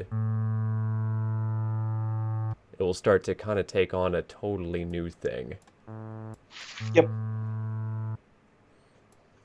And the reason that's called chorus is because when you have human beings singing and you tell two basses to sing, A4, neither of them are right at A440, and their vocal cords are not vibrating at exactly the same rate and exactly in phase with each other and everything else. And then also that church thing of, as the reverb happens in the building, it starts to do weird things. Um, yeah. Yeah, and I think also there was an example somebody threw up to me once of when you think about people singing in the street, waking you up at 3 in the morning, it's always the drunk as fuck dudes that have no pitch. What you're never gonna get woken up by carolers singing in the streets at 3 a.m. Because this gets into psychoacoustics, but with large differences of pitch, we perceive that as a lot louder than when things are a lot closer together. Yes. That's also part of the secret of overly aggressive data compression. That's one of the reasons why it rips out all the Really? mid range. Huh. Um, and man, uh, don't buy, please do not buy Beats. Do not buy Oh, Beats. oh god, yeah, no. If you take one thing away from this stream, don't buy Beats. Don't buy Beats. Don't buy Bose. If you pay more than $60 for a set of headphones, you got ripped off. Because if you have, 60 to 80 bucks, depending on where you get them, just get a pair of decent Grados. That's what every engineer I know who uses headphones, most of them don't, um, will use those. But that's an important thing too, is that when you're doing, this is really important in mastering, the mastering phase. Mm-hmm. You need to master on what people are going to be listening to. So Yeah. if most people listen to music with cheap white earbuds, you need to master on cheap white. Well, you need to master it once the right way, and then you can bounce it down for cheap white earbuds. Yep. Um, because again, never ever forget that whatever project you're working on, the final form is the only thing that's likely to survive. Like all of your archival stuff, no one's ever going to find that, Yeah. right? And for And those even of if they do, they're not going to care. For those of you listening, to give a quick breakdown, we're talking about mastering. I generally think of it can get really blurry in terms of what I do. Like more when you're working in a DAW, really a lot of these things can bleed together. But essentially, there's 4 stages I like to think of recording, or well, making music. There's the recording stage where you're purely just trying to get whatever you're playing as accurately as possible onto tape or whatever medium you're working with. There's then the production or composition, which is arranging those pieces into a song. It's writing the sheet music. Um, and then mixing is getting all of those things to fit together nicely, play together well. that's where sound design and things like that come into play, or compressing the bass against the kick drum so that you're not getting too much destructive interference. And then after all of that is said and done, mastering is the stage where you're putting those final little tweaks on things to get it to your baby that you just made. You're mastering it so that it will sound good for whatever you're listening to it on. I like to use the kitchen analogy, so like a professional kitchen. Um, Recording is kind of like, and I only think of it in terms of three phases because I think of composition as part of the writing phase. It's the shit that happens before they get to me, That's right? fair. Um, but so recording is the guy who buys the ingredients, right? That's your ingredients, is the tracks you record. And your quality is limited by the quality of your ingredients. You will never exceed that. Mixing is the line cooks, right? They're the guys out there throwing all the ingredients together and making the dish, you know. And then mastering, that's where you've got the sous chef and the head chef up there, scrutinizing everything and yelling for the lamb sauce. So because their job is to take the risotto that the mixing engineer handed him that should be reasonably close, should be pretty damn close, and then quality checking it. And in the old days of recording, it was a very different thing. So the mixing engineer was working in a pure green field of making it sound good once it went to tape. And then what the mastering engineer was doing was accounting for, he was preparing that perfect reel to reel tape, 1 inch tape or whatever you're using, mix or stereo mix, and turning it into ready for press to vinyl, ready for recording to cassette, ready for pressing to CD, right? And dealing with the different vagaries of all the different media, Mm-hmm. including radio, which you wanted AM and FM. So here you go. I Um, I did, but actually the physical mediums interest me more because that is one thing that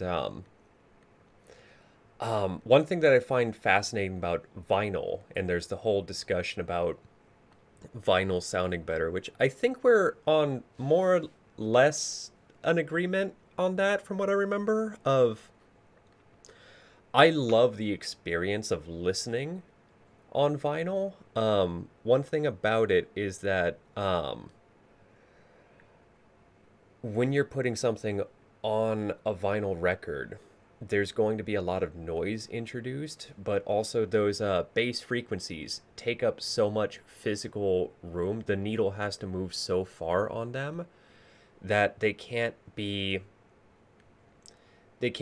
as loud relative to everything else as you could get digitally or otherwise, because you're having a groove on your record here and a groove in some cases not even a full millimeter apart, I don't think. mhm. It can't go so far over that it goes into that other groove.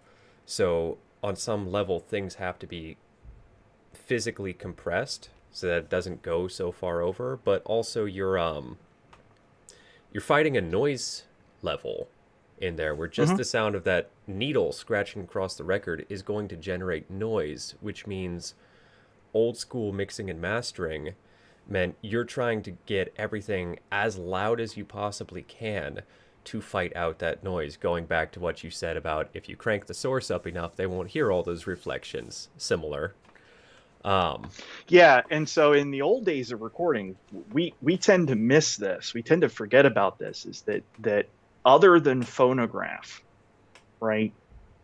And the phonograph was only invented really in the late 19th, early 20th century.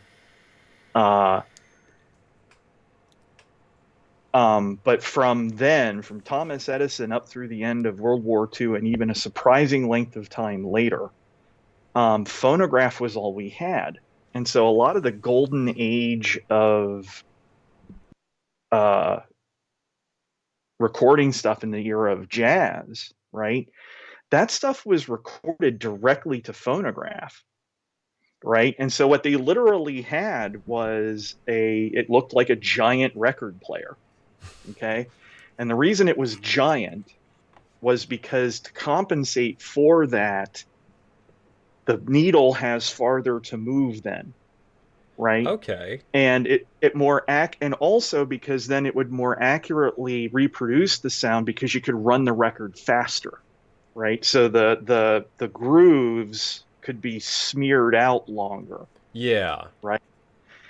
And so that's literally what they did is they did all of the electrical mixing and everything in the mixing board and then sent that to a needle on a disc that was cutting that, and then that thing was taken immediately to a, a place where essentially a negative would be made of it. That's how you made copies, is you would take castings of it, Mm-hmm. and then those castings would be reduced in size down to a 33 and a third or 45, right? And then just pressed down, you squirt some melted vinyl plastic down and like a pancake. And as you can imagine, that's not a really phonograph is really great for preserving music forever, right?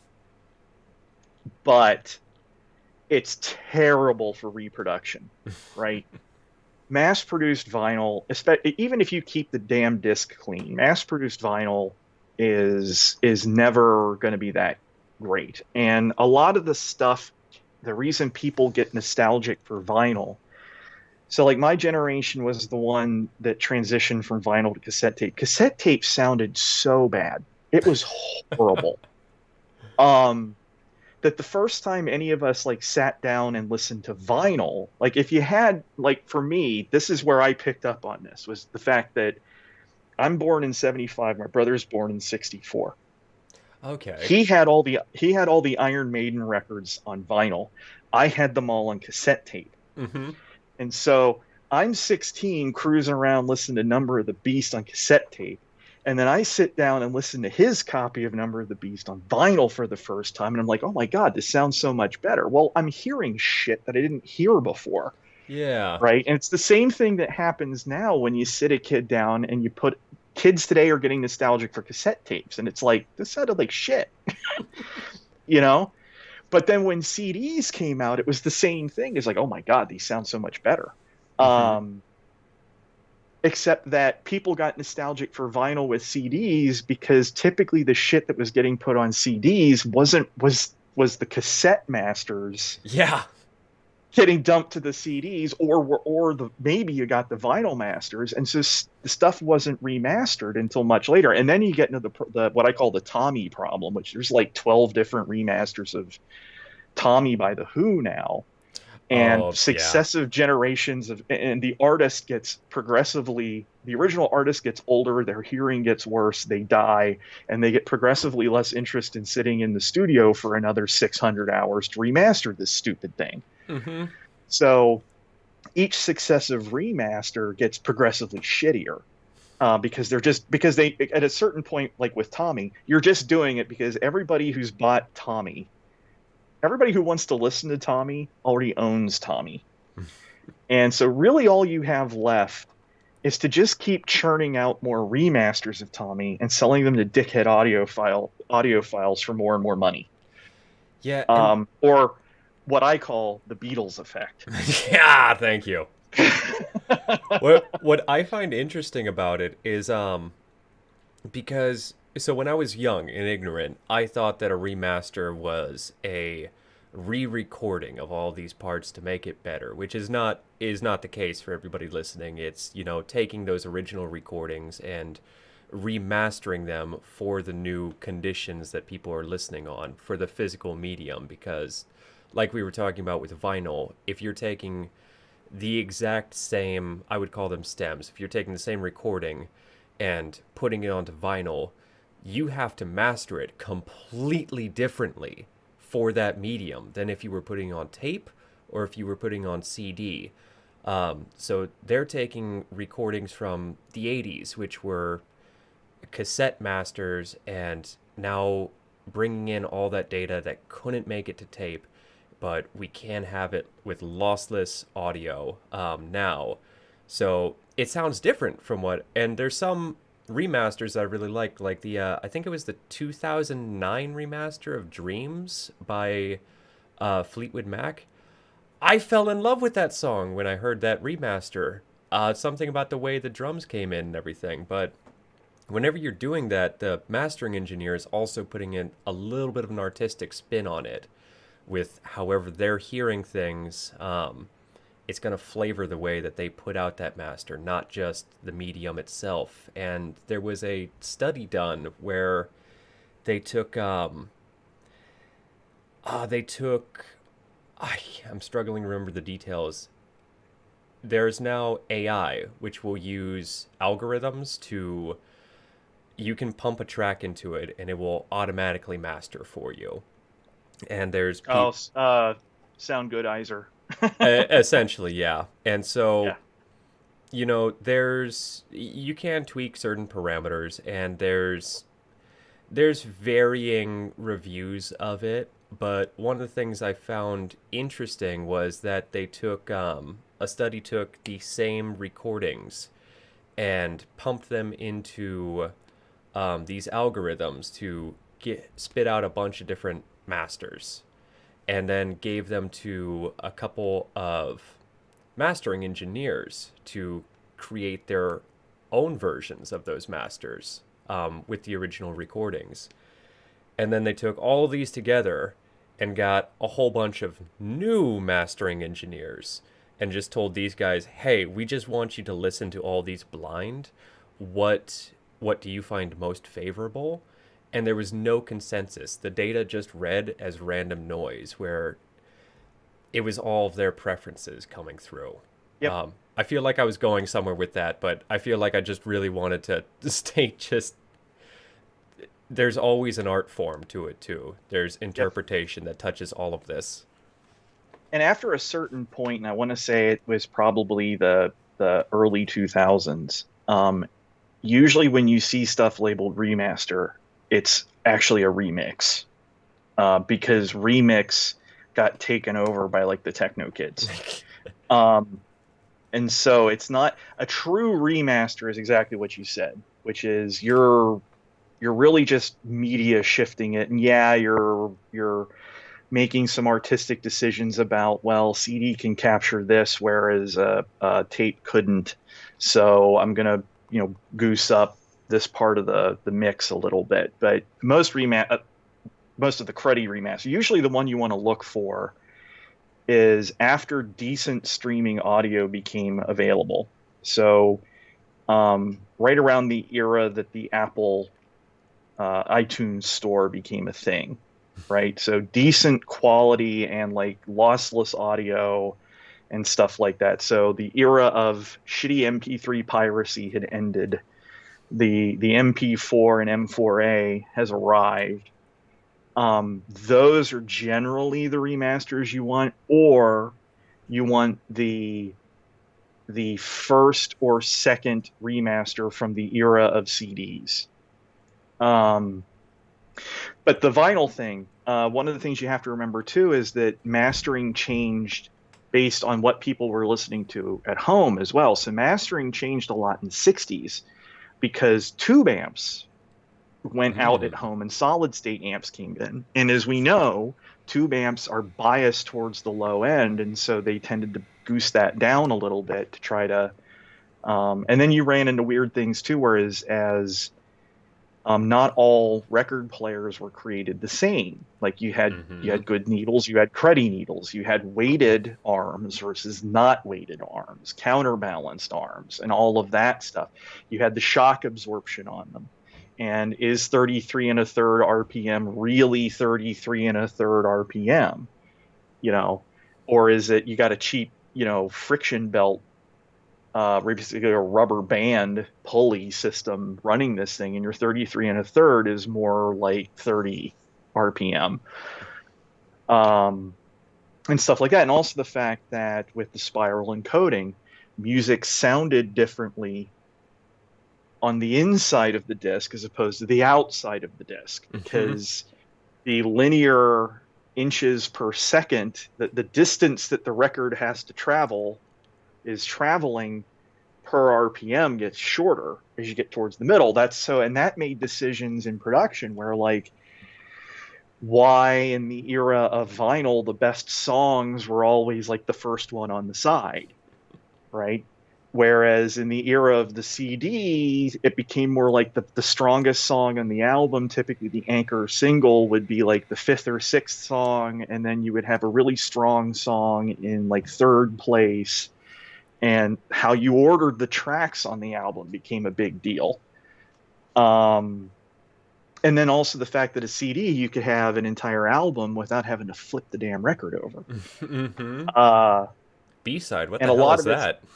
yeah, a lot of this stuff got really really complicated. But tape tape is the golden era of recording, right? So when we're talking about the real golden era of rock recording, especially, we're talking about the 19 late 60s through the 70s up through the early 80s.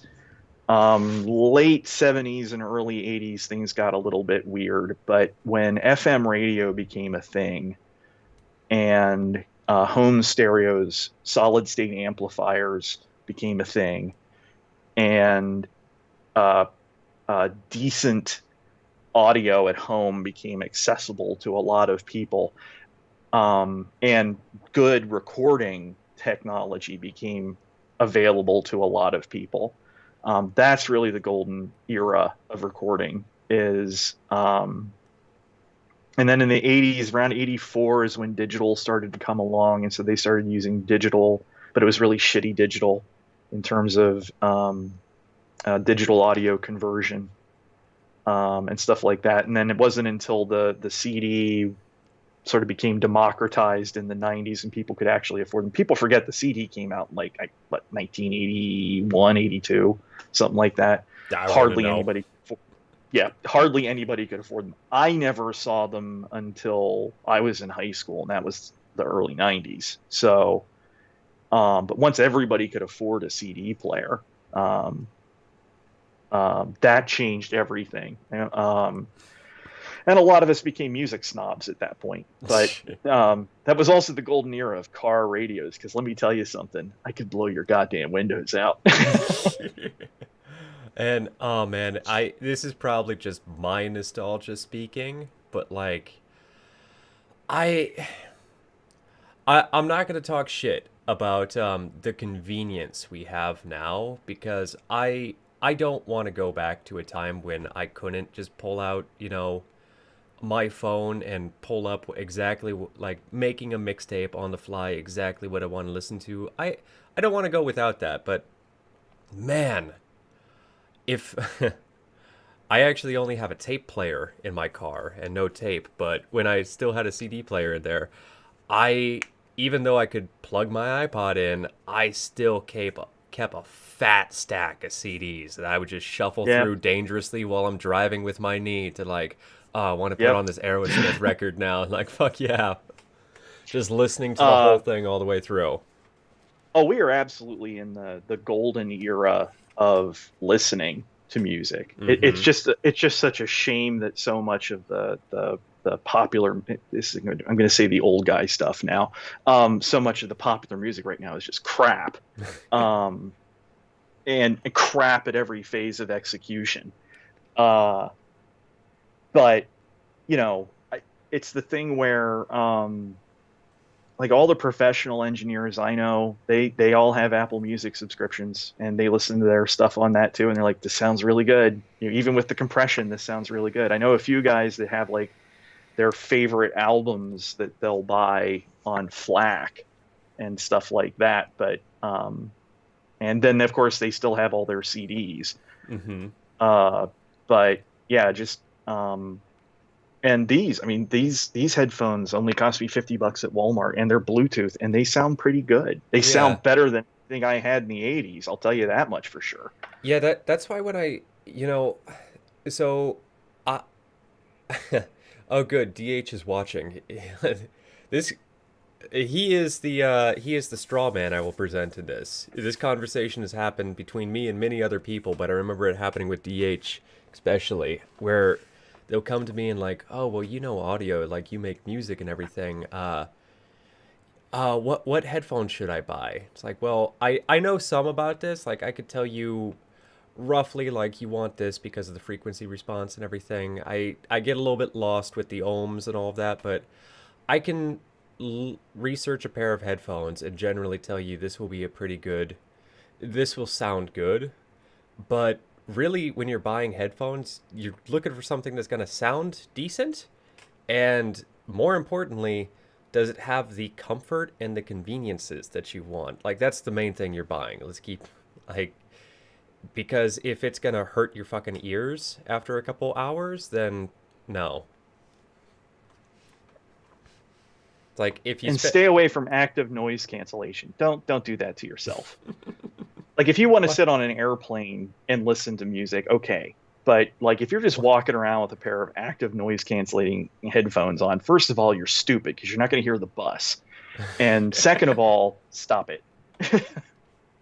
I.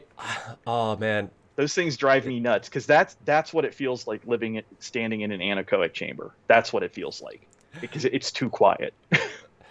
Yeah, I like a little bit of the background noise in there. Like, that's why the closed back headphones are really perfect for me. It isolates me enough where I'm not going to hear my roommates up until they start banging on my door. Then I'll cue in and pay attention. Yeah. And these are over the ear, but they don't have ballistic gel or anything. I used to use, I had a decent, when I was a pilot, I had a set of pilot's headphones that had Jesus Christ, a you've done sec, everything, Eddie.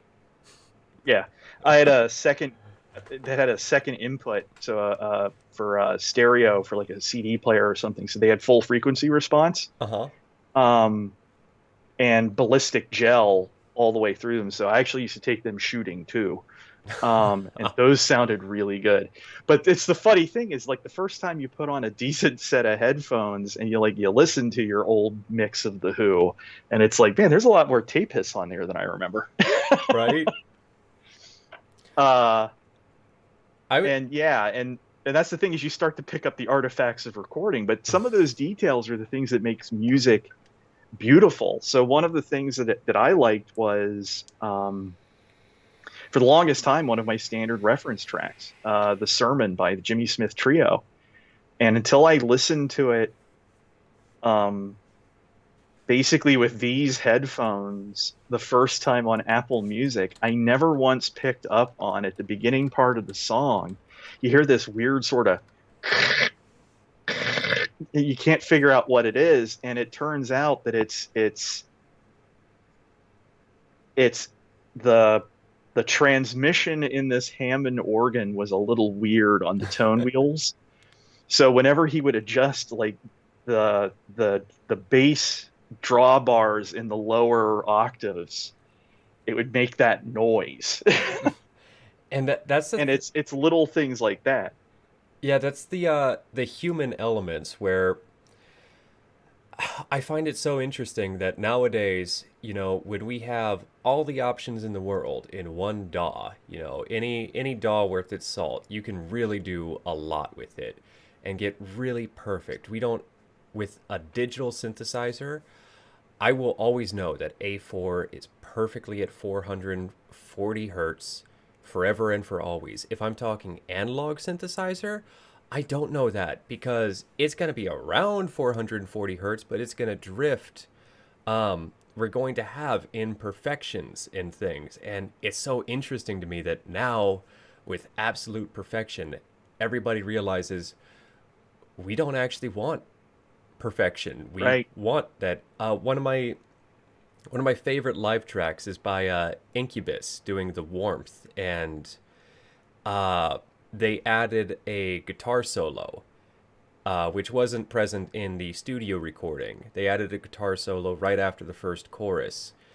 And so as the chorus ends, guitar solo picks up, the vocalist completely forgot about the solo and starts singing, so do you think, and just mutters out, just embarrassed. And then, 8 bars later after the solo ends, just, so do you think we should head here? Just trying to get his confidence back. And I love that human element. Or, Give Me Shelter by the Rolling Stones. If you listen to it, you can hear, uh, oh, I just lost his name. The vocalist in the room Mick with. Sorry? Mick Jagger. Thank you. Jesus, how did I forget that? You can hear Mick Jagger in the booth with the female vocalist belting out her lines. There's a section where he just goes, "Woo!" And if you know to listen for it, it's totally there. Just those little things I love so much when you know that there's a person Yep. behind it. And Mojo Nixon before Richard Petty, which was actually the last song recorded in the original Sun Studios. Ever, is him yelling at the producers, "You see tape rolling in there, butthead?" What? I didn't know He's about just that. tired. Yeah, oh, it was hilarious. He was just tired of waiting just because they were literally going to turn off the lights and demolish the studio. So it's just like, come on, it's not even that good of a song. So finally, when he physically sees the tape heads rolling, he just basically says "screw you" and just starts playing. And but yeah, so one of those little dirty things, and we should probably wrap up, is the one thing I will say about tubes more than transistors, but even this depends on the transistor, is that because the way a tube works is at least partially governed by quantum tunneling from the cathode to the anode, especially when that tube is being overdriven, say in a guitar amp in heavy metal, there is literally information in there, in that signal, that is more random than anything else on the planet. It's governed by quantum uncertainty principles, and when you think about that, now of course I've never heard that, right? Because none of that information made it down the mic cable in one piece, and it probably didn't make it onto tape, and it certainly is not preserved once it's digitized. Yeah, there's not exactly a way you can phase cancel that to isolate it. Yeah, the thought of that somewhere in there, when you're live and you're listening to like a really crunchy guitar chord, just everything turned up to 11, that somewhere in there, just in that distortion, you are hearing the echoes of the Big Bang. You are hearing like the quantum foam of the universe, and under the correct chemical enhancements, that's a mind-blowing experience. Like you're hearing the scream of the universe in there. And that's why we say this is really the true black magic art. Yep. Oh, I'm sure we've reached there. It's like we planned this. Yep. I'm sorry, I didn't mean to cut you off there. I love it. No, I love it when a plan comes together. You said that and just kind of rebooted my brain. Yeah. Whoa. It's like we knew what we were doing all along.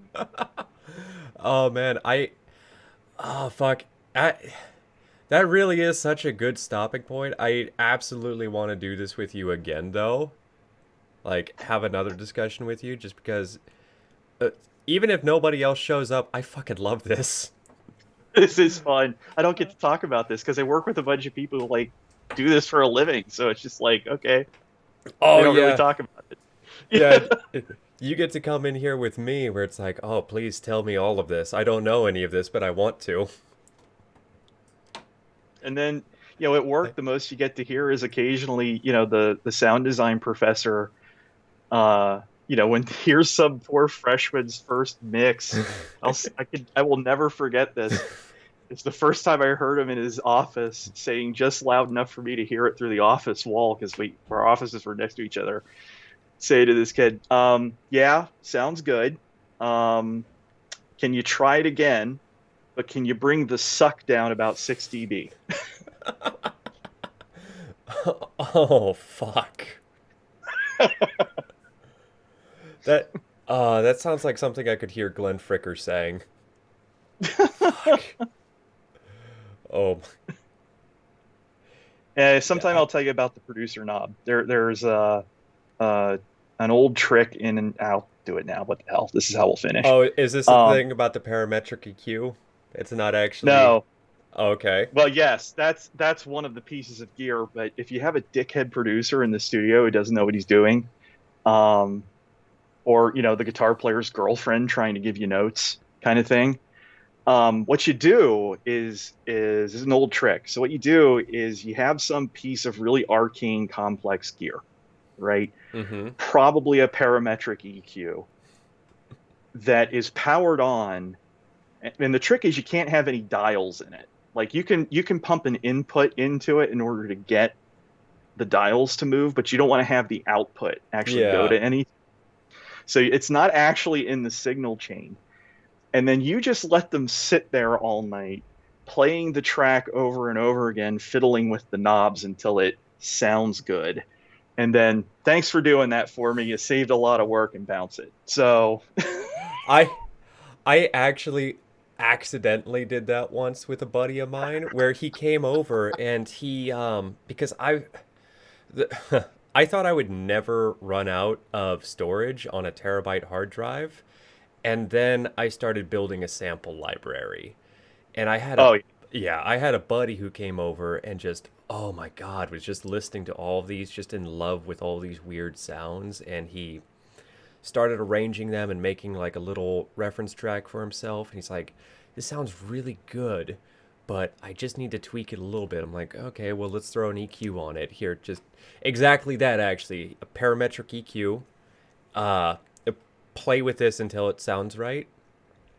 My dumbass didn't realize that I had disarmed all the effects on that channel. None of it was going to the master. None of the effects were going to the master, just bypassing right through it. He spent 15 minutes playing with this fucking parametric EQ, looked at me and said, "It's perfect now." And like, okay, cool, let me hear it. Oh, hey, this wasn't actually turned on. we've all done we, that. I've done that.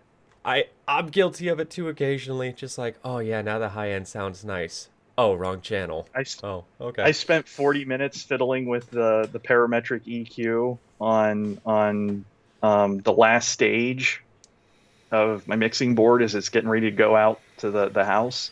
I spent 45 minutes adjusting that thing before I realized that uh, it was actually bypassed. So, oops. I was I was adjusting on bus channel 8 and my shit was actually on bus channel 6. Yep. So, Yeah, that's the musician equivalent of the artist problem. Ah, oh, fuck, I've been drawing on the wrong layer. yeah. Yeah, well, Yeah. see, that's black magic to me is Photoshop. I have no idea how Photoshop works. Yeah, I actually have no idea how Pro Tools works either, but if you give me Logic, I've done some stuff in Logic. I uh I feel like I might be able to fake my way into Logic purely off of, from what I understand, is that GarageBand is like a super ultra ridiculously stripped down version of Logic, and I started on GarageBand before moving to Yep. briefly Reaper, or not Reaper, uh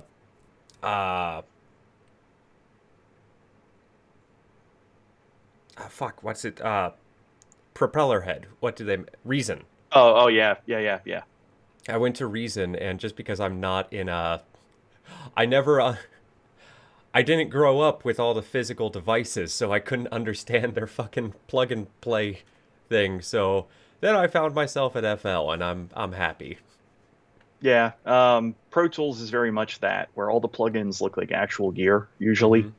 Mm-hmm. We teach Pro Tools, but I've never bothered to sit down and listen to it and fiddle around with it and play with it. But mostly because I don't want to like get really happy with it and then have to face, spending that kind of money just to get a Oh, copy of it. oh, no Let fucking alone kidding. like the one you really want, which is the Pro Tools desk with the computer in it, and it's like I spent $50,000 to record this shitty garage band track of my kid's punk band, you know, Yeah, but it's gonna sound good, but it's gonna sound terrible.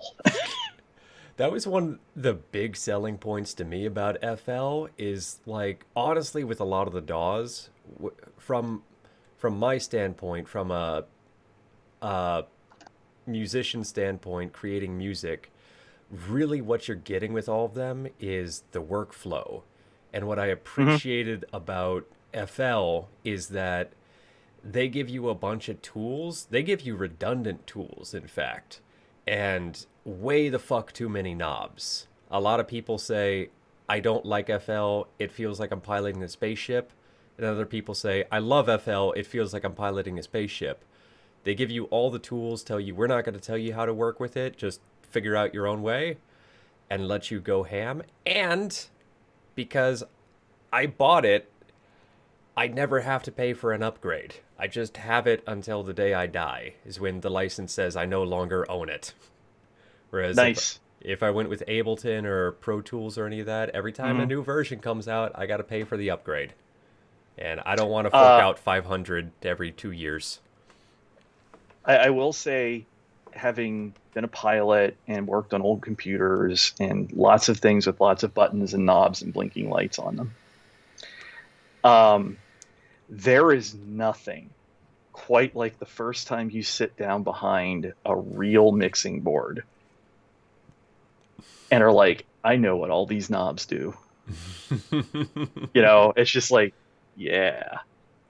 And Like, then you start getting into silly arguments about like, well, the Allen and Heath faders don't have enough weight on them versus and then you've got the Mackie guy in the corner picking his nose, and but yeah, there's nothing and it's funny because it certain habits get so ingrained, and you see the change in the students, where like all of the audio guys at work who are over 40, when we were sitting in the theater, at the instant we heard feedback, we all start reaching for gain knobs that aren't there anymore. You know, it's like, ah, oh my god, that's fucking. I can that's under, what we'll talk about so. next time. The mysteries of gain structure and unity and how to actually run a mixing board. Oh, you know what? I was actually. Okay, yeah. So we'll leave that as a taster for next time because I did want to pick your brains about that. How you in a live engineering field structure your signal chain because, like I said, I play cowboy where you know, I'll throw an EQ and then a compressor and then another EQ and then a compressor after that to give me the sound I want and all this wonky shit. But I am curious how it actually goes down when you are running with limited gear and in a real world scenario. Yeah, um, Probably really under different. less than ideal conditions. Yeah. uh, yeah. I think a good topic for next time will be we'll run down the control strip of a typical mixing board, because even in DAWs, I haven't seen a metaphor for that in a DAW that doesn't look like a control strip on, because it's just so perfect and intuitive. I mean, your DAW even has it down there in the corner. Yeah. It's just that instead of your control strip is concatenated, so basically you just have the top and the bottom, and then that thing in the middle that's all of the plugins. Mm-hmm. Uh, but yeah, that's a good thing to go through. And yeah, some of the vagaries of sound reinforcement and stuff like that. But Yeah. um, Oh my God. Yeah, I'm excited for that. awesome. And So so, what we want to do is 2 weeks, one uh, week, 2 weeks. yeah, let's let's pencil it in for 2 weeks from now and see what happens. Because yeah, Awesome. and we'll leave you guys with this. We'll circle back around to whenever you're hearing a really crunchy guitar overdriven through those tube amps, you're hearing the echoes of the Big Bang. I could not have said that better than the way you put it. I want to go back and clip that audio and use it for an intro to a song. You're hearing the Nice. echoes of the Big Bang, and this is the true I have black a magic. I have a song about that I need to send you Oh fuck yeah! at some point. All right. So we'll say our goodbyes for here for the stream, and then we'll do our quick wrap up afterwards, and I'll let you get going to whatever you got. So thank you everybody for listening, Awesome. and have a good night.